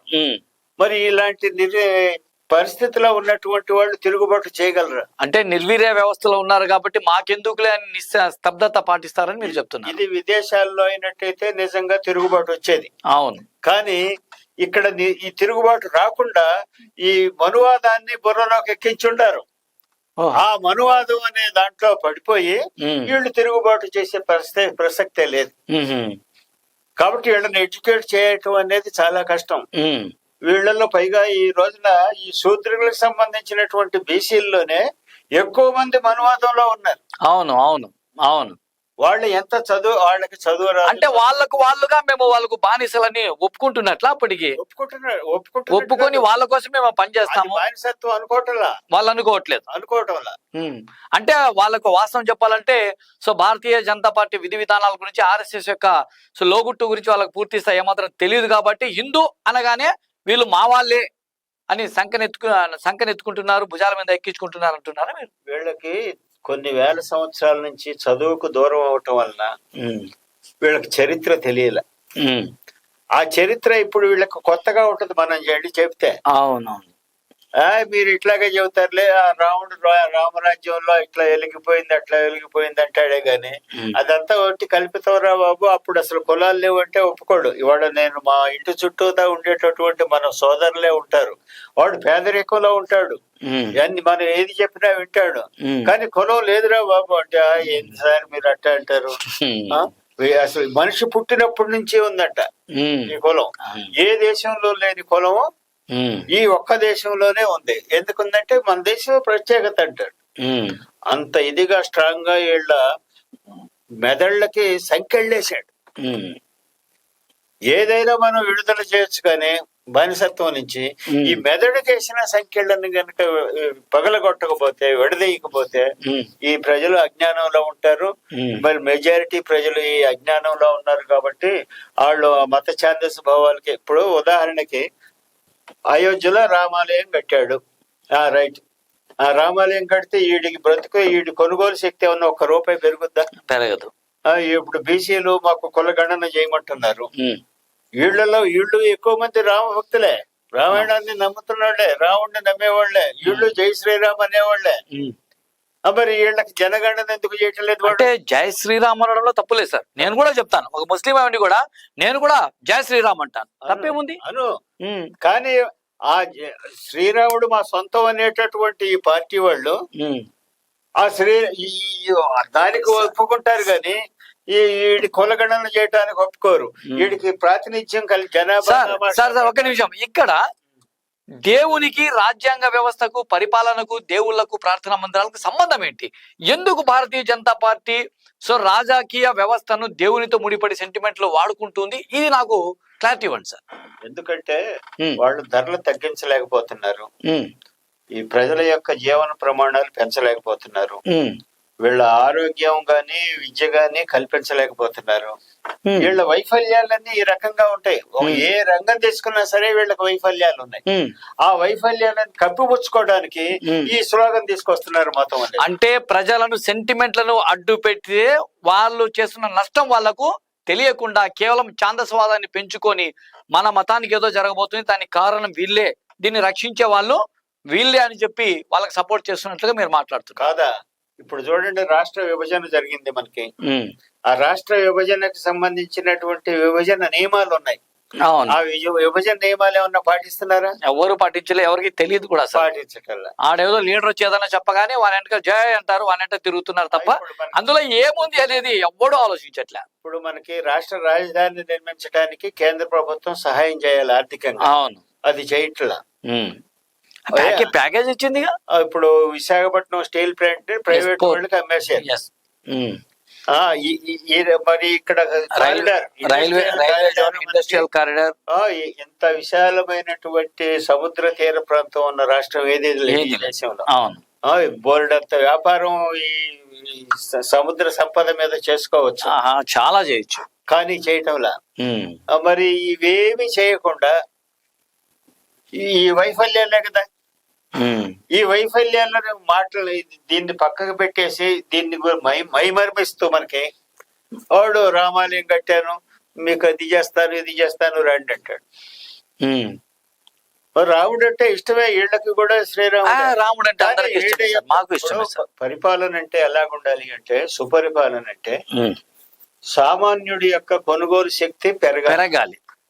మీరు గవర్నమెంట్ మాకేం సహాయం చేయక్కర్లేదు, మేమే స్వశక్తితో మేము సంపాదించుకోగలం, మా వచ్చినటువంటి సంపాదనతోనే మేము కొనుక్కోగలం, అవసరమైతే గవర్నమెంట్ కూడా మేము కొంత డొనేషన్ ఇవ్వగలం అనేటటువంటి స్థితిని తీసుకురావటాన్ని కావాలా. అది సంరక్షణ అంటే, అది ఎదుగుదల అంటే. రాజకీయ పార్టీలు మీరు వాళ్ళ స్వయంగా వాళ్ళు మేమే మీకు డొనేషన్లు ఇచ్చే స్థాయికి రావాలి, ఆ విధంగా చేసినటువంటి పార్టీ అదే రాజకీయ నాయకులు అంటారు. కానీ ప్రస్తుతం ఆ విధంగా ఎవరు ఏ పార్టీ కూడా పైగా ఇంకో చేయట్లేదు అంటున్నారు. ఇప్పుడు వచ్చేటటువంటి ప్రభుత్వాలన్నీ కూడా ధనివంతులకి ఇంకా అధికంగా సంపాదించుకోవడానికి ఉపయోగపడే కార్యక్రమాలే చేస్తా ఉన్నాయి.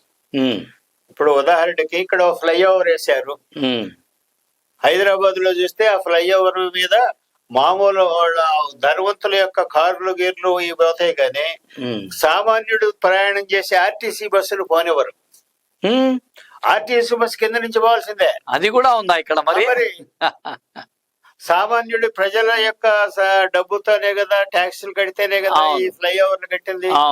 మరి సామాన్యుడిని ఎందుకు పోనేవారు, వీడి వాహనాన్ని ఎందుకు పోనేవారు? అంటే ధనవంతులు అచ్చగా కార్లు ఉన్నటువంటి వాళ్ళ కోసం నువ్వు ఫ్లైఓవర్లు కడతావా? ప్రజాస్వామ్య వ్యవస్థ పేరుతో కేవలం ధనవంతుల కోసం మాత్రమే రాజకీయాలు పనిచేస్తున్నాయి, రాజకీయ పార్టీలు పనిచేస్తున్నాయి అంటారా మీరు? అంతే కదా. లేకపోతే నువ్వు ఆ కార్ల మీద ప్రయాణం చేసేవాడికి మాత్రమే ట్యాక్స్ చేసి ఆ వచ్చిన డబ్బులతోనే ఫ్లైఓవర్ కట్టు. ప్రజల డబ్బులతో ఎందుకు కడతావు? ప్రజల వాటా ఉన్నది అందులో. అవును. ఇప్పుడు విమానాశ్రయాలు, ప్రతి జిల్లాకి కూడా విమానాశ్రయాలు కావాలంట. మనకి ఇక్కడ జగన్ బాబును చంద్రబాబు ఈ బాబులందరూ కలిసి చెప్పే మాట. ఎవరికి కావాలి విమానాశ్రయాలు? సామాన్యుడు ఎంతమంది విమానాల్లో ప్రయాణం చేస్తున్నారు అంటే బోలెడంత డబ్బు ప్రజలు. ఇప్పుడు ఒకటి గుర్తు పెట్టుకోవాలి మనం, బిచ్చగాడు కూడా ఈ ప్రభుత్వానికి ట్యాక్స్ కడుతున్నాడు. అవును. వాడు తినే ఇడ్లీ కొనుక్కుంటాడు. అవును. చాయ్ తాగుతా ఉంటే చాయ్కి డబ్బులు ఇస్తున్నాడు. అవును. ఆ షాపు వాడుకి ఊరికనే రావడంలా వాడు చాయ్ పొడి తీసుకొస్తున్నాడు, బియ్యం షుగర్ తీసుకొస్తాడు, పాలు తీసుకొస్తాడు, వీటన్నిటికీ వాడు ట్యాక్స్ కడుతున్నాడు. అవును.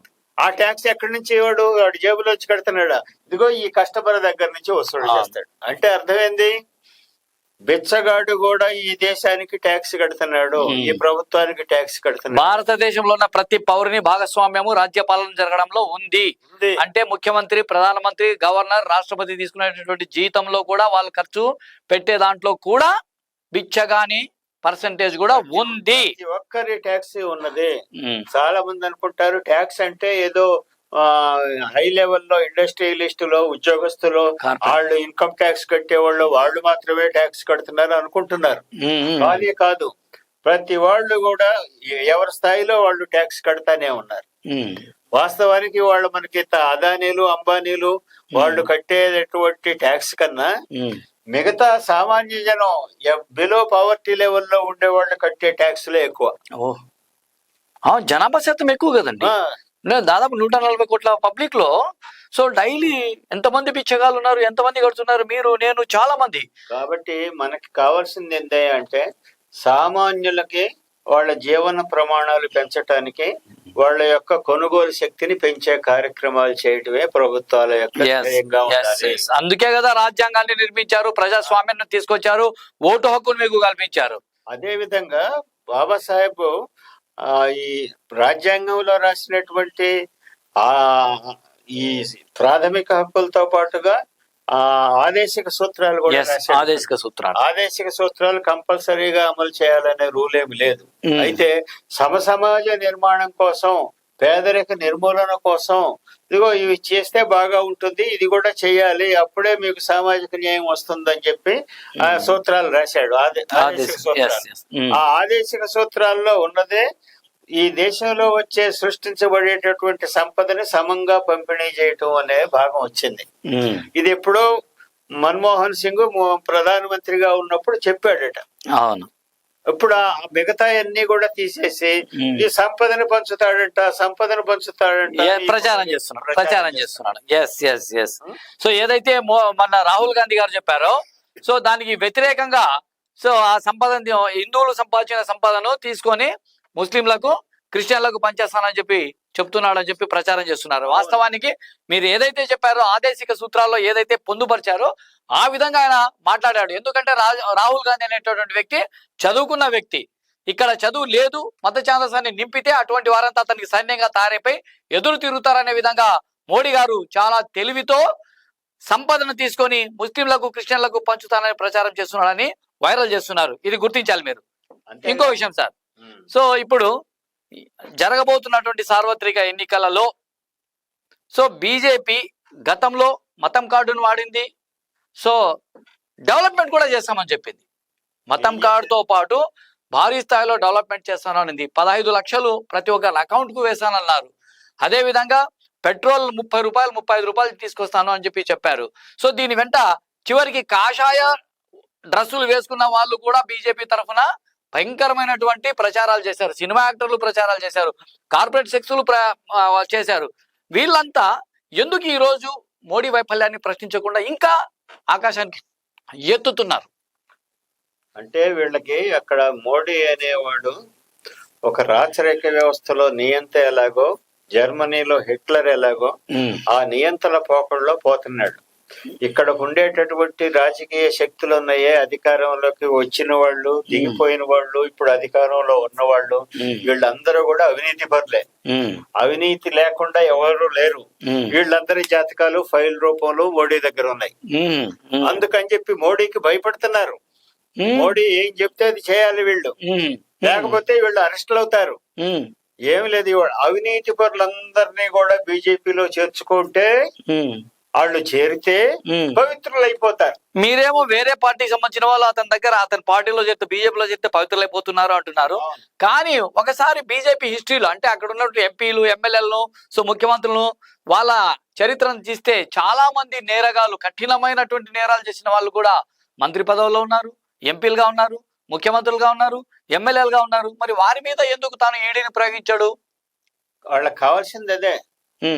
వాళ్ళకి కావాల్సింది నేరగాళ్ళు అయితే ప్రజల్ని బాగా కంట్రోల్ చేయగలరు. కాబట్టి మంచి వాళ్ళకి నోరు పెగలకుండా చేయగలరు. ఇప్పుడు గత పార్లమెంటులో, ఇప్పుడు అయిపోయినటువంటి పార్లమెంటులో 80% నేరగాళ్ళు ఉన్నారు. అందుకే నేను మిమ్మల్ని అడిగాను. అందులో బీజేపీ వాళ్ళ సంఖ్య ఎక్కువ. అంటే ఈ మొదట్లోనేమో నిజమైన దేశభక్తులు తమ ఆస్తులు గీస్తులు అమ్ముకొని, పొలాలు అమ్ముకొని రాజకీయాల్లోకి వచ్చేవాళ్ళు. అవును, వాళ్ళకి సపోర్టివ్ గా కాస్త వ్యాపారస్తులు ఉండేవారు. ఇప్పుడు ఆ తర్వాత వ్యాపారస్తులు కూడా తెలుసుకున్నారు, అరే మనం డొనేషన్ ఇస్తేనే కదా వీళ్ళు రాజకీయాలు, అది మనమే ఎందుకు రాకూడదు అని చెప్పి వాళ్ళు వ్యాపారస్తులు రాజకీయాల్లోకి దిగారు. వ్యాపారస్తులు, నేరగాళ్ళు కూడా వీళ్ళకి వత్తాసుగా రౌడీలని, నేరగాళ్ళని పెట్టుకున్నారు. అవును, ఇది చూశారు వాళ్ళు. ఈ నేరగాళ్ళు చూసి, అరే మనం అండగా నిలబడితేనే కదా ఈ వ్యాపారస్తుడు రాజకీయ నాయకుడు అవుతున్నాడు, మనమే ఎందుకు కాకూడదు అని చెప్పి వీళ్ళని నెట్టేసి ఇప్పుడు నేరస్తులే దిగారు డైరెక్ట్ గా. ప్రజాస్వామ్య వ్యవస్థను, రాజ్యాంగ వ్యవస్థను నేరగాళ్ళు, వ్యాపారస్తులు, అదే విధంగా ప్రతి దాన్ని డబ్బుతో ముడిపడే వాళ్ళు భ్రష్టు పట్టిస్తున్నారు అనడానికి చాలా సాక్ష్యాధారాలు ఉన్నాయి సార్. సో అదే విధంగా ఫైనల్ గా మీరు రాబోతున్నటువంటి సార్వత్రిక ఎన్నికలలో సో బహుజన కాన్సెప్ట్ మీరు చాలా కార్యక్రమాలు చేశారు. అదే విధంగా మీరు ఒక కళాకారుడు కూడా. సో అంతేకాక అందరి మంచి కోరే వ్యక్తిగా, ఒక కళాకారునిగా, బహుజన వ్యక్తిగా, ద్రవిడ సమ్మేళనానికి సంబంధించిన ట్రస్ట్ చైర్మన్ గా మీరు ప్రజలకు ఎటువంటి సందేశాన్ని ఇస్తారు? ఈ రాబోయే ఎలక్షన్స్ లో ఎటువంటి వ్యక్తిని ఎన్నుకోమంటారు? రాష్ట్రంలో కానీ, కేంద్రంలో కానీ, అదేవిధంగా బహుజన కాన్సెప్ట్ విధానాన్ని, అదేవిధంగా అగ్ర కులాల కాన్సెప్ట్, వాళ్ళను వీళ్ళను మిళితం చేసి ఒకే దృష్టితో చూడమంటారా, లేకపోతే విభజించి పాలించు అనే విధంగా వాళ్ళ ఆలోచన ఉంది కాబట్టి మీరు వీళ్ళనే ఎన్నుకోండి, వీళ్ళని ఎన్నుకుంటే మీరు సెక్యూరిటీగా ఉండగలుగుతారు అనే సందేశం ఎస్ఎస్9 ప్రేక్షకులకి ఇస్తారా సార్? చెప్పండి.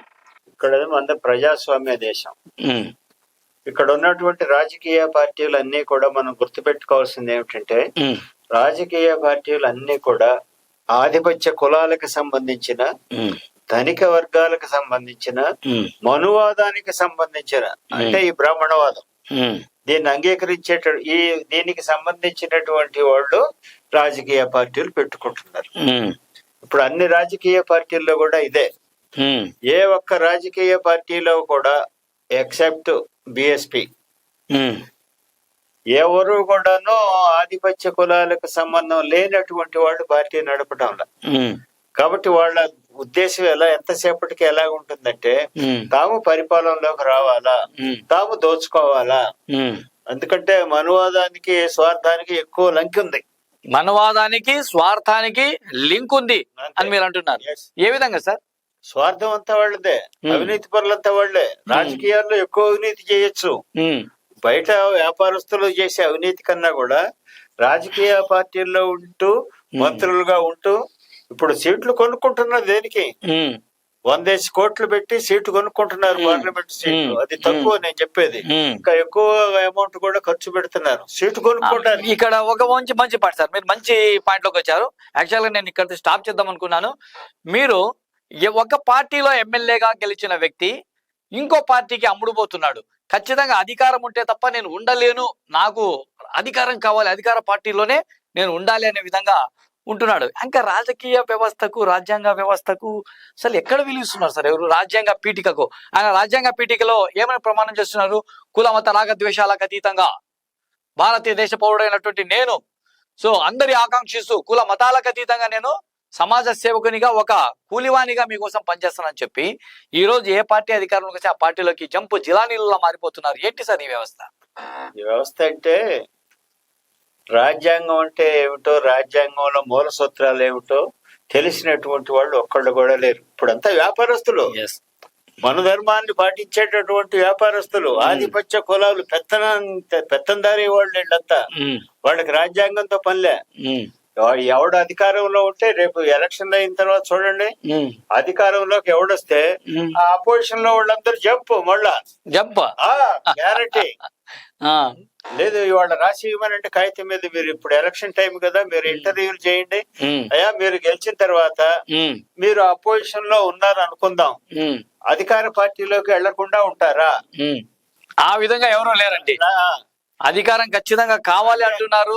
మా పెత్తనం జరగాలి, మా నియోజకవర్గంలో మేము, మా యొక్క సంతానము, మా యొక్క రిలేషన్ బాగా డబ్బు సంపాదించాలంటే ఏ పార్టీ అధికారంలోకి ఉంటే ఆ పార్టీని మాకు అండ అని చెప్పి జంపు జిలానీలుగా మారిపోవడం కాక మళ్ళీ వెళుతూ ఊరికి వెళ్తున్నారంటే అది వెళ్ళరు. నేను ఏదో అనుకోండి, సో గత ప్రభుత్వం బాగా చేస్తుంది అనుకోండి, చేయలేకపోయింది కాబట్టి మరి నా మాతృ సంస్థ మాతృ పార్టీలోకి వెళ్ళిపోతున్నాను, జంప్ ఏదోగా కారణం చెప్పి జంప్ అవుతున్నారు సార్. అంతేకాకుండా అంటే ఈ రాజకీయ పార్టీల్లోనే మామూలు ప్రజాస్వామ్య విధానం లేదు.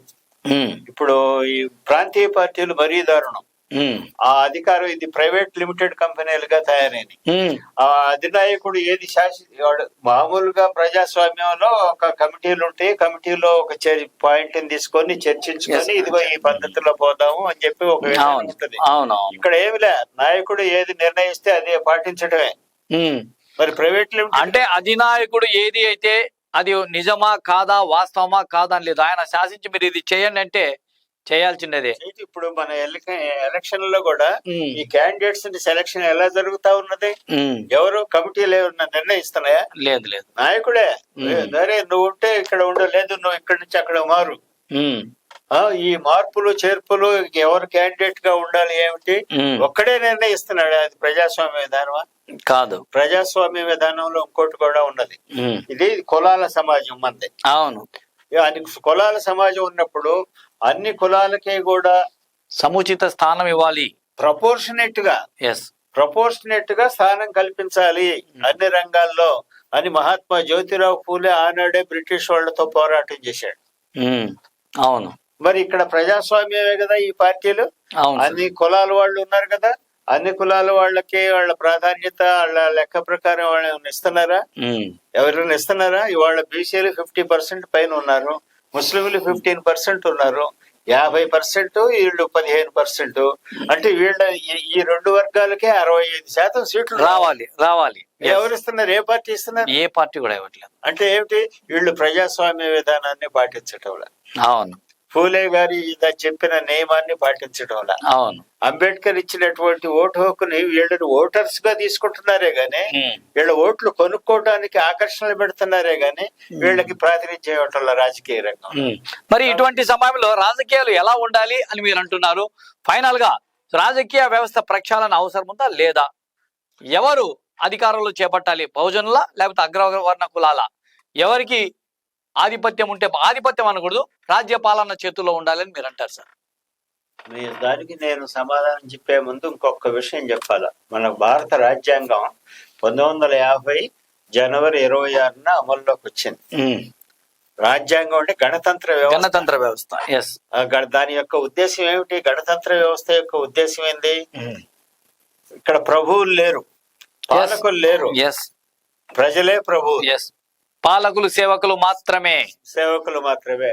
కలెక్టర్ దగ్గర నుంచి కింద ఆఫీస్ లో గుమస్తా వరకు అక్కడ ప్రైమ్ మినిస్టర్ దగ్గర నుంచి కింద ఉన్నటువంటి గ్రామంలో ఉండేటటువంటి సర్పంచ్ వరకు వీళ్ళందరూ కూడా ప్రజా సేవకులు మాత్రమే. ప్రజలపైన అధికారం చెలాయించడానికి వీలు లేదు. కానీ ఇక్కడ మనకు ఉన్నటువంటి రాజకీయ పార్టీలు ఆ విషయాన్ని మర్చిపోయారు. ప్రజలందరూ కలిసి నిర్ణయాలు తీసుకోవడానికి ప్లేస్ ఉండదు, చోటు ఉండదు, టైం ఉండదు. అందుకని ఒక నియోజకవర్గంలో ఇంతమంది కలిసి తమ ప్రతినిధిగా పలానా వాడిని ఎన్నుకుంటున్నారు. MLA member of legislative council, అలా అసెంబ్లీ, ఎన్నికైన member of legislative assembly, MLA ఏం చేయాలి అసలు?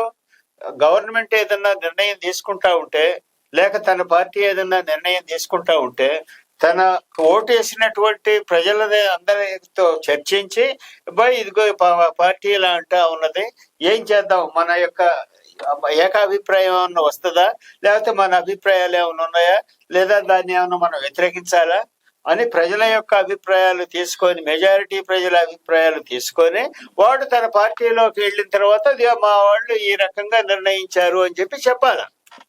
ఆ తీర్మానమైన తదనంతరం చెప్పాలి. ఎందుకని ప్రజలందరూ వెళ్ళి అసెంబ్లీలోకి వెళ్ళి కూర్చొని నిర్ణయించాలంటే చోటు ఉండదు, టైం ఉండదు. అందుకని ప్రతినిధిని ఎన్నుకుంటున్నారు. ఈ ప్రతినిధులందరూ కలిసి ఒక ముఖ్యమంత్రిని ఎన్నుకుంటున్నారు. ఈ ప్రతినిధులందరూ కలిసి పార్లమెంట్ లో ప్రధానమంత్రిని ఎన్నుకుంటున్నారు. కాబట్టి వాళ్ళు ఏం చేయాలా? ప్రజలకి అనుగుణమైనటువంటి చట్టాలని, నిర్ణయాలను చేయాలి.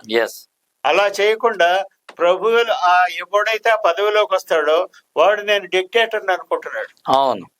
ప్రజలు కూడా ఏమనుకుంటున్నారు? ప్రజాస్వామ్యం యొక్క స్వభావం తెలియక ఆ ఎమ్మెల్యే గారే రాజులాగా, లేదా సీఎం గారే మనకి పెద్ద ఒక నియంతలాగా, చక్రవర్తి లాగా, పిఎం అని చెప్పి ఈ రకమైనటువంటి భావంలో ఉన్నారు. కాబట్టి మన దేశంలో ప్రజాస్వామ్యం సక్రమంగా సాగే, ప్రజాస్వామ్య విలువలు తెలియజేయకుండా.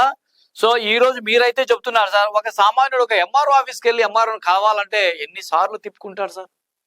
నేను వెళ్తా, నేను కలెక్టర్ దగ్గరికి వెళ్ళి ఎదురుగా ఆయన కూర్చోమని చెప్పక్కర్లా, నేను కూర్చుంటా. మీకు రైట్స్ తెలుసు కాబట్టి మీరు వెళ్తారండి. తెలుసు కాబట్టి సార్ ఏం కావాలి సార్ అని అడుగుతాడు నన్ను.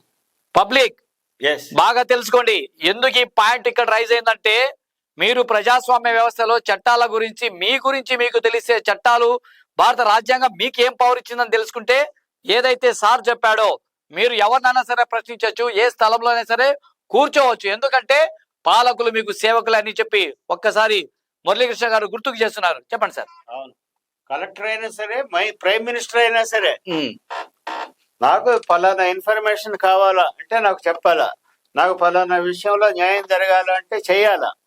ఆ రకమైనటువంటి శక్తులన్నీ కూడాను ఓటర్స్ కి ఇచ్చాడు, ప్రజలకు ఇచ్చాడు డాక్టర్ బాబాసాహెబ్ అంబేద్కర్. ఆయన ఇచ్చినటువంటి శక్తులు ఏమిటో వీళ్ళు తెలుసుకోలేక మన ప్రజలు, సామాన్యులు బానిసలుగా ఉండిపోతున్నారు. మనం బానిసలుగా అనుకుంటున్నారు. సో ఆ విధంగా అనుకుంటున్నారు కాబట్టి ఈ పార్టీలు ఇష్టం వచ్చినట్లు ప్రజల్లో ప్రవర్తిస్తున్నారు, వాళ్ళని బానిసలుగా తయారు చేయడానికి ప్రయత్నం చేస్తున్నారు. వీళ్ళకి చట్టాల గురించి అవగాహన లేదు కాబట్టి. అంత దూరం ఎందుకు సార్? కనీసం ఎమ్మెల్యే ఎంపీలకు కూడా రాజ్యాంగ పీఠక మీద అవగాహన లేకపోవడం చాలా బాధాకరమైనటువంటి విషయం సార్. నోటికి వచ్చినట్లు మాట్లాడుతున్నారు. అసలు ఏంటి సార్ ఇది? ఈ వ్యవస్థ ఎందుకు ఇలా తయారైతుంది? వాళ్ళకి రాజ్యాంగం అంటే ఏంటో తెలియదు. అందుకనే ఇప్పుడు రేపు బీజేపీ ప్రభుత్వం ఈసారి కనుక వస్తే ఈ రాజ్యాంగాన్ని మారుస్తామంటే వీళ్ళకి చెవుకుట్టినట్లేదు. లేదు, అదే కదా. ఇది ప్రజలకి ఎంత హానికరమైంది, నష్టం కదా. దాని గురించి వీళ్ళు మాట్లాడటంలా. ఇప్పుడు ఈ మన రాష్ట్రంలో ఉన్న ప్రాంతీయ పార్టీలు అయినటువంటి వైసీపీ గాని, టీడీపీ గాని, జనసేన గాని, బీజేపీ ఎలాగో కేంద్రంలో అధికారంలో ఉందో వాళ్ళని తీసేద్దాం. బీజేపీ వాళ్ళు చేస్తున్న ప్రయత్నాల గురించి వాడు రాజ్యాంగాన్ని మారుస్తాడు అంటే వీడు సమాధానం చెప్పట్లా. ఎస్ మేము ఒప్పుకుంటామో ఒప్పుకో వీడు చెప్పాలా. అవును, అది వైసీపీ అయినా చెప్పాలి, తెలుగుదేశం పార్టీ అయినా చెప్పాలి, జనసేన పార్టీ అయినా రాజ్యాంగాన్ని మారుస్తాను అని చెబుతున్నా కూడా నోరు విప్పట్లేదు. ఎందుకు అని ఎస్ఎస్9 కూడా ఈ 3 పార్టీలను కూడా ప్రశ్నిస్తుంది. అంతేకాదు, రేపు ముస్లింలకి, క్రిస్టియన్లకి ఓటు హక్కు తీసేస్తా ఉంటున్నారు. రాజ్యాంగంలో ఇప్పుడు పత్రికల్లో ప్రకటనలు కూడా వస్తా ఉన్నాయి. ఇదే సీక్రెట్ కాదు, వాళ్ళు ఓపెన్ గానే మాట్లాడుతున్నారు. ఓపెన్ గానే పార్టీల వాళ్ళు ఏమంటారు? దీనికి బీజేపీ చేసేటటువంటి ఈ కార్యక్రమానికి వీళ్ళ ఓటు హక్కు తీసేస్తామని, పౌరసత్వాన్ని తీసేస్తామని అనేదానికి ఈ వైసీపీ పార్టీ, ఈ టీడీపీ పార్టీ, ఈ జనసేన పార్టీ వీళ్ళు ఏమంటారు? వీళ్ళు సమాధానం చెప్పాలి. రేపు ఊరికనే ఓట్లు తీసుకొని రేపు ఎలక్షన్ లో గెలిచామంటాం కాదు. రేపు బీజేపీ, వీళ్ళందరూ బీజేపీకి సపోర్ట్ చేస్తున్నారు. ఆకురాతి మురళీకృష్ణ గారు ఒక మాట అంటున్నారు, Janasena party, Telugu Desam party, YSRCP party, so Bharatiya Janata party అధికారంలోకి వస్తే ఖచ్చితంగా దళితులకు సంబంధించి, మైనార్టీలకు సంబంధించి, క్రిస్టియన్ మైనార్టీ, ముస్లిం మైనార్టీలకు వాళ్ళ ఓటు హక్కును లాగేస్తామన్నా దీని మీద ఎందుకు మీరు నోరు మాట్లాడడం లేదు, నోరు మెదపడం లేదు అని ఆయన ప్రశ్నిస్తున్నారు. ఖచ్చితంగా మీకు సమాధానం చెప్పాల్సిన అవసరం మీ మీద ఉంది బాస్. చెప్పండి. ఇంతకు ముందు ఉన్నటువంటి పార్లమెంటులో ఆ బీజేపీ వాళ్ళు ప్రజలకు వ్యతిరేకమైన చట్టాలు తీసుకొస్తే వాటి మీద చర్చ లేకుండా, వాళ్ళు అడగకుండానే మేము సపోర్ట్ చేస్తామని రెండు చేతులు అందులో ఏముంది కూడా చూడలేదు. వాళ్ళ ముందర బుక్స్ పెట్టారు, కనీసం చదవటం. అవును, ఇది వాస్తవమే. కాబట్టి రేపు కూడా అంతే జరుగుద్ది. అసలే వాళ్ళని చూసి భయపడి చేస్తున్నారు ఈ పార్టీలో. అవును, కాబట్టి వాడు ఏది చెప్తే అదే ఓకే రైట్. సార్ ఫైనల్ గా మీరు పబ్లిక్ సో 2024 అంటే త్వరలో జరగబోతున్న ఎలక్షన్లకు ఒక సందేశం ఇవ్వండి సార్. ఎటువంటి రాజకీయ పార్టీ అధికారంలోకి వస్తే బాగుంటుంది, కేంద్రంలో కానీ రాష్ట్రంలో కానీ అనేటటువంటి సందేశాన్ని మీరు మా ప్రేక్షకులకు ఇవ్వండి సార్. ఈ దేశంలో ఉన్నటువంటి ఇప్పుడు రాజకీయంగా పోటీ పడుతున్నటువంటి రాజకీయ పార్టీలందరూ కూడాను స్వార్థపరులే, వ్యాపారస్తులే, లూటీదారులే. దేశం యొక్క ఆస్తులని అందరూ కూడా పంచుకుంటారు, ప్రజలకు కాకుండా చేస్తారు. పైగా ఈ బీజేపీ పెద్ద ప్రమాదం. ఆర్ఎస్ఎస్ యొక్క భావజాలాన్ని మోస్తా పెద్ద దేశంలో అతి భయంకరంగా వచ్చేస్తా ఉంది. మేఘాలు వచ్చేసి మీద పడితే పెద్ద వర్షం ఎలా అయితే రాబోతా ఉన్నదో ఆ విధంగా దేశానికి ప్రమాదం తీసుకురాబోతా ఉన్నది. అలాంటి పార్టీ మళ్ళీ అధికారంలోకి వచ్చిందంటే ఈ దేశ ప్రజలకు అధోగతే. ఎందుకంటే ప్రజాస్వామ్యం ఉండదు, రాజ్యాంగం ఉండదు, పౌరులకి హక్కులు ఉండవు. కాబట్టి ఇలాంటి ప్రమాదకరమైనవి జరుగుతా ఉన్నాయి. కాబట్టి రేపు రిజర్వేషన్లు ఎత్తేస్తారు, రిజర్వేషన్లు కూడా ఎత్తేస్తా ఉంటున్నారు. అంటే వాళ్ళు చెబుతున్నది ముస్లింస్ రిజర్వేషన్ తీసేస్తామంటున్నారు కాదు అని పైకంటున్నారు. SC ST BC reservations, OBC కూడా తీసేస్తారు, మొత్తం తీసేస్తారు. అసలు వేదకాలం నాడు రిజర్వేషన్లు ఎక్కడ ఉన్నాయి? ఆ పరిస్థితి తీసుకురావాలని కదా. ఇప్పుడేదో వాళ్ళు ఏం చేస్తారంటే పెద్ద ట్రిక్ వీళ్ళదంతా మాయగాళ్ళు. ముందు ఒకడు వదులుతారు, అవునవును, ఆడేదో అంటాడు, దాన్ని బట్టి రియాక్షన్ చూస్తారు. ప్రజలు వ్యతిరేకించారు. అదేదో మాకు సంబంధం లేదండి, అతను వ్యక్తిగతంగా చెప్పాడు, మాకు మా పార్టీకి సంబంధం లేదండి అంటారు. అది గనక మిగతా వాళ్ళు గనక సైలెంట్ గా ఉంటే వీళ్ళు ఆమోదిస్తున్నారు కాబట్టి ఇది మేము ఇప్పుడే చెప్పేవాడి ఈ విషయం అని చెప్పి వాళ్ళు మళ్ళీ మాట వచ్చుకుంటారు. సో ఇటువంటి తరుణంలో పబ్లిక్ మీరు ఏం మెసేజ్ ఇవ్వబోతున్నారు సార్? 75 సంవత్సరాల నుంచి మనం చూసాం, రాజ్యాంగం అమల్లోకి వచ్చి 75 సంవత్సరాలు నిండింది. ఇంతవరకు కూడా ఇప్పుడు ఉన్నటువంటి రాజకీయ పార్టీలు వాళ్ళ ఈ అవలక్షణాలు ఉన్నప్పటికీ కూడా ఈ ఎస్సీలు, ఎస్టీలు, బీసీలు, మైనారిటీలు, వీళ్ళు బలహీన వర్గాలు, ఆ సమాజంలో అట్టడుగున ఉన్నటువంటి వర్గాలు అన్ని రంగాల్లో కూడా వీళ్ళకి ఏదో మంచి చేస్తుంది కావాలని చెప్పి ఇంతకాలం మనం ఎదురు చూసాం. కానీ ఆ మంచి చేయకపోగా ఇంకా పెరిగిపోతా ఉన్నది అంతరాలు. వీళ్ళేమో అట్టడుగున కిందకి వెళ్ళిపోతా ఉన్నారు. వాళ్ళేమో ధనవంతులేమో ఈ లూటీదారులు ఈ దేశంలో సంపదని కొట్టేస్తున్నటువంటి వాళ్ళంతా హిమాలయాలంతా ఎత్తుకుపోతా ఉన్నారు. కాబట్టి ఇలాంటి పరిస్థితుల్లో ఈ ఆధిపత్య కులాలకు సంబంధించినటువంటి రాజకీయ పార్టీలు ఏ పార్టీ అయినా సరే లేబుల్ ఒక్కటే మార్పు, అన్ని కూడా ఒకే రకమైన స్వభావం కలిగి ఉన్నాయి.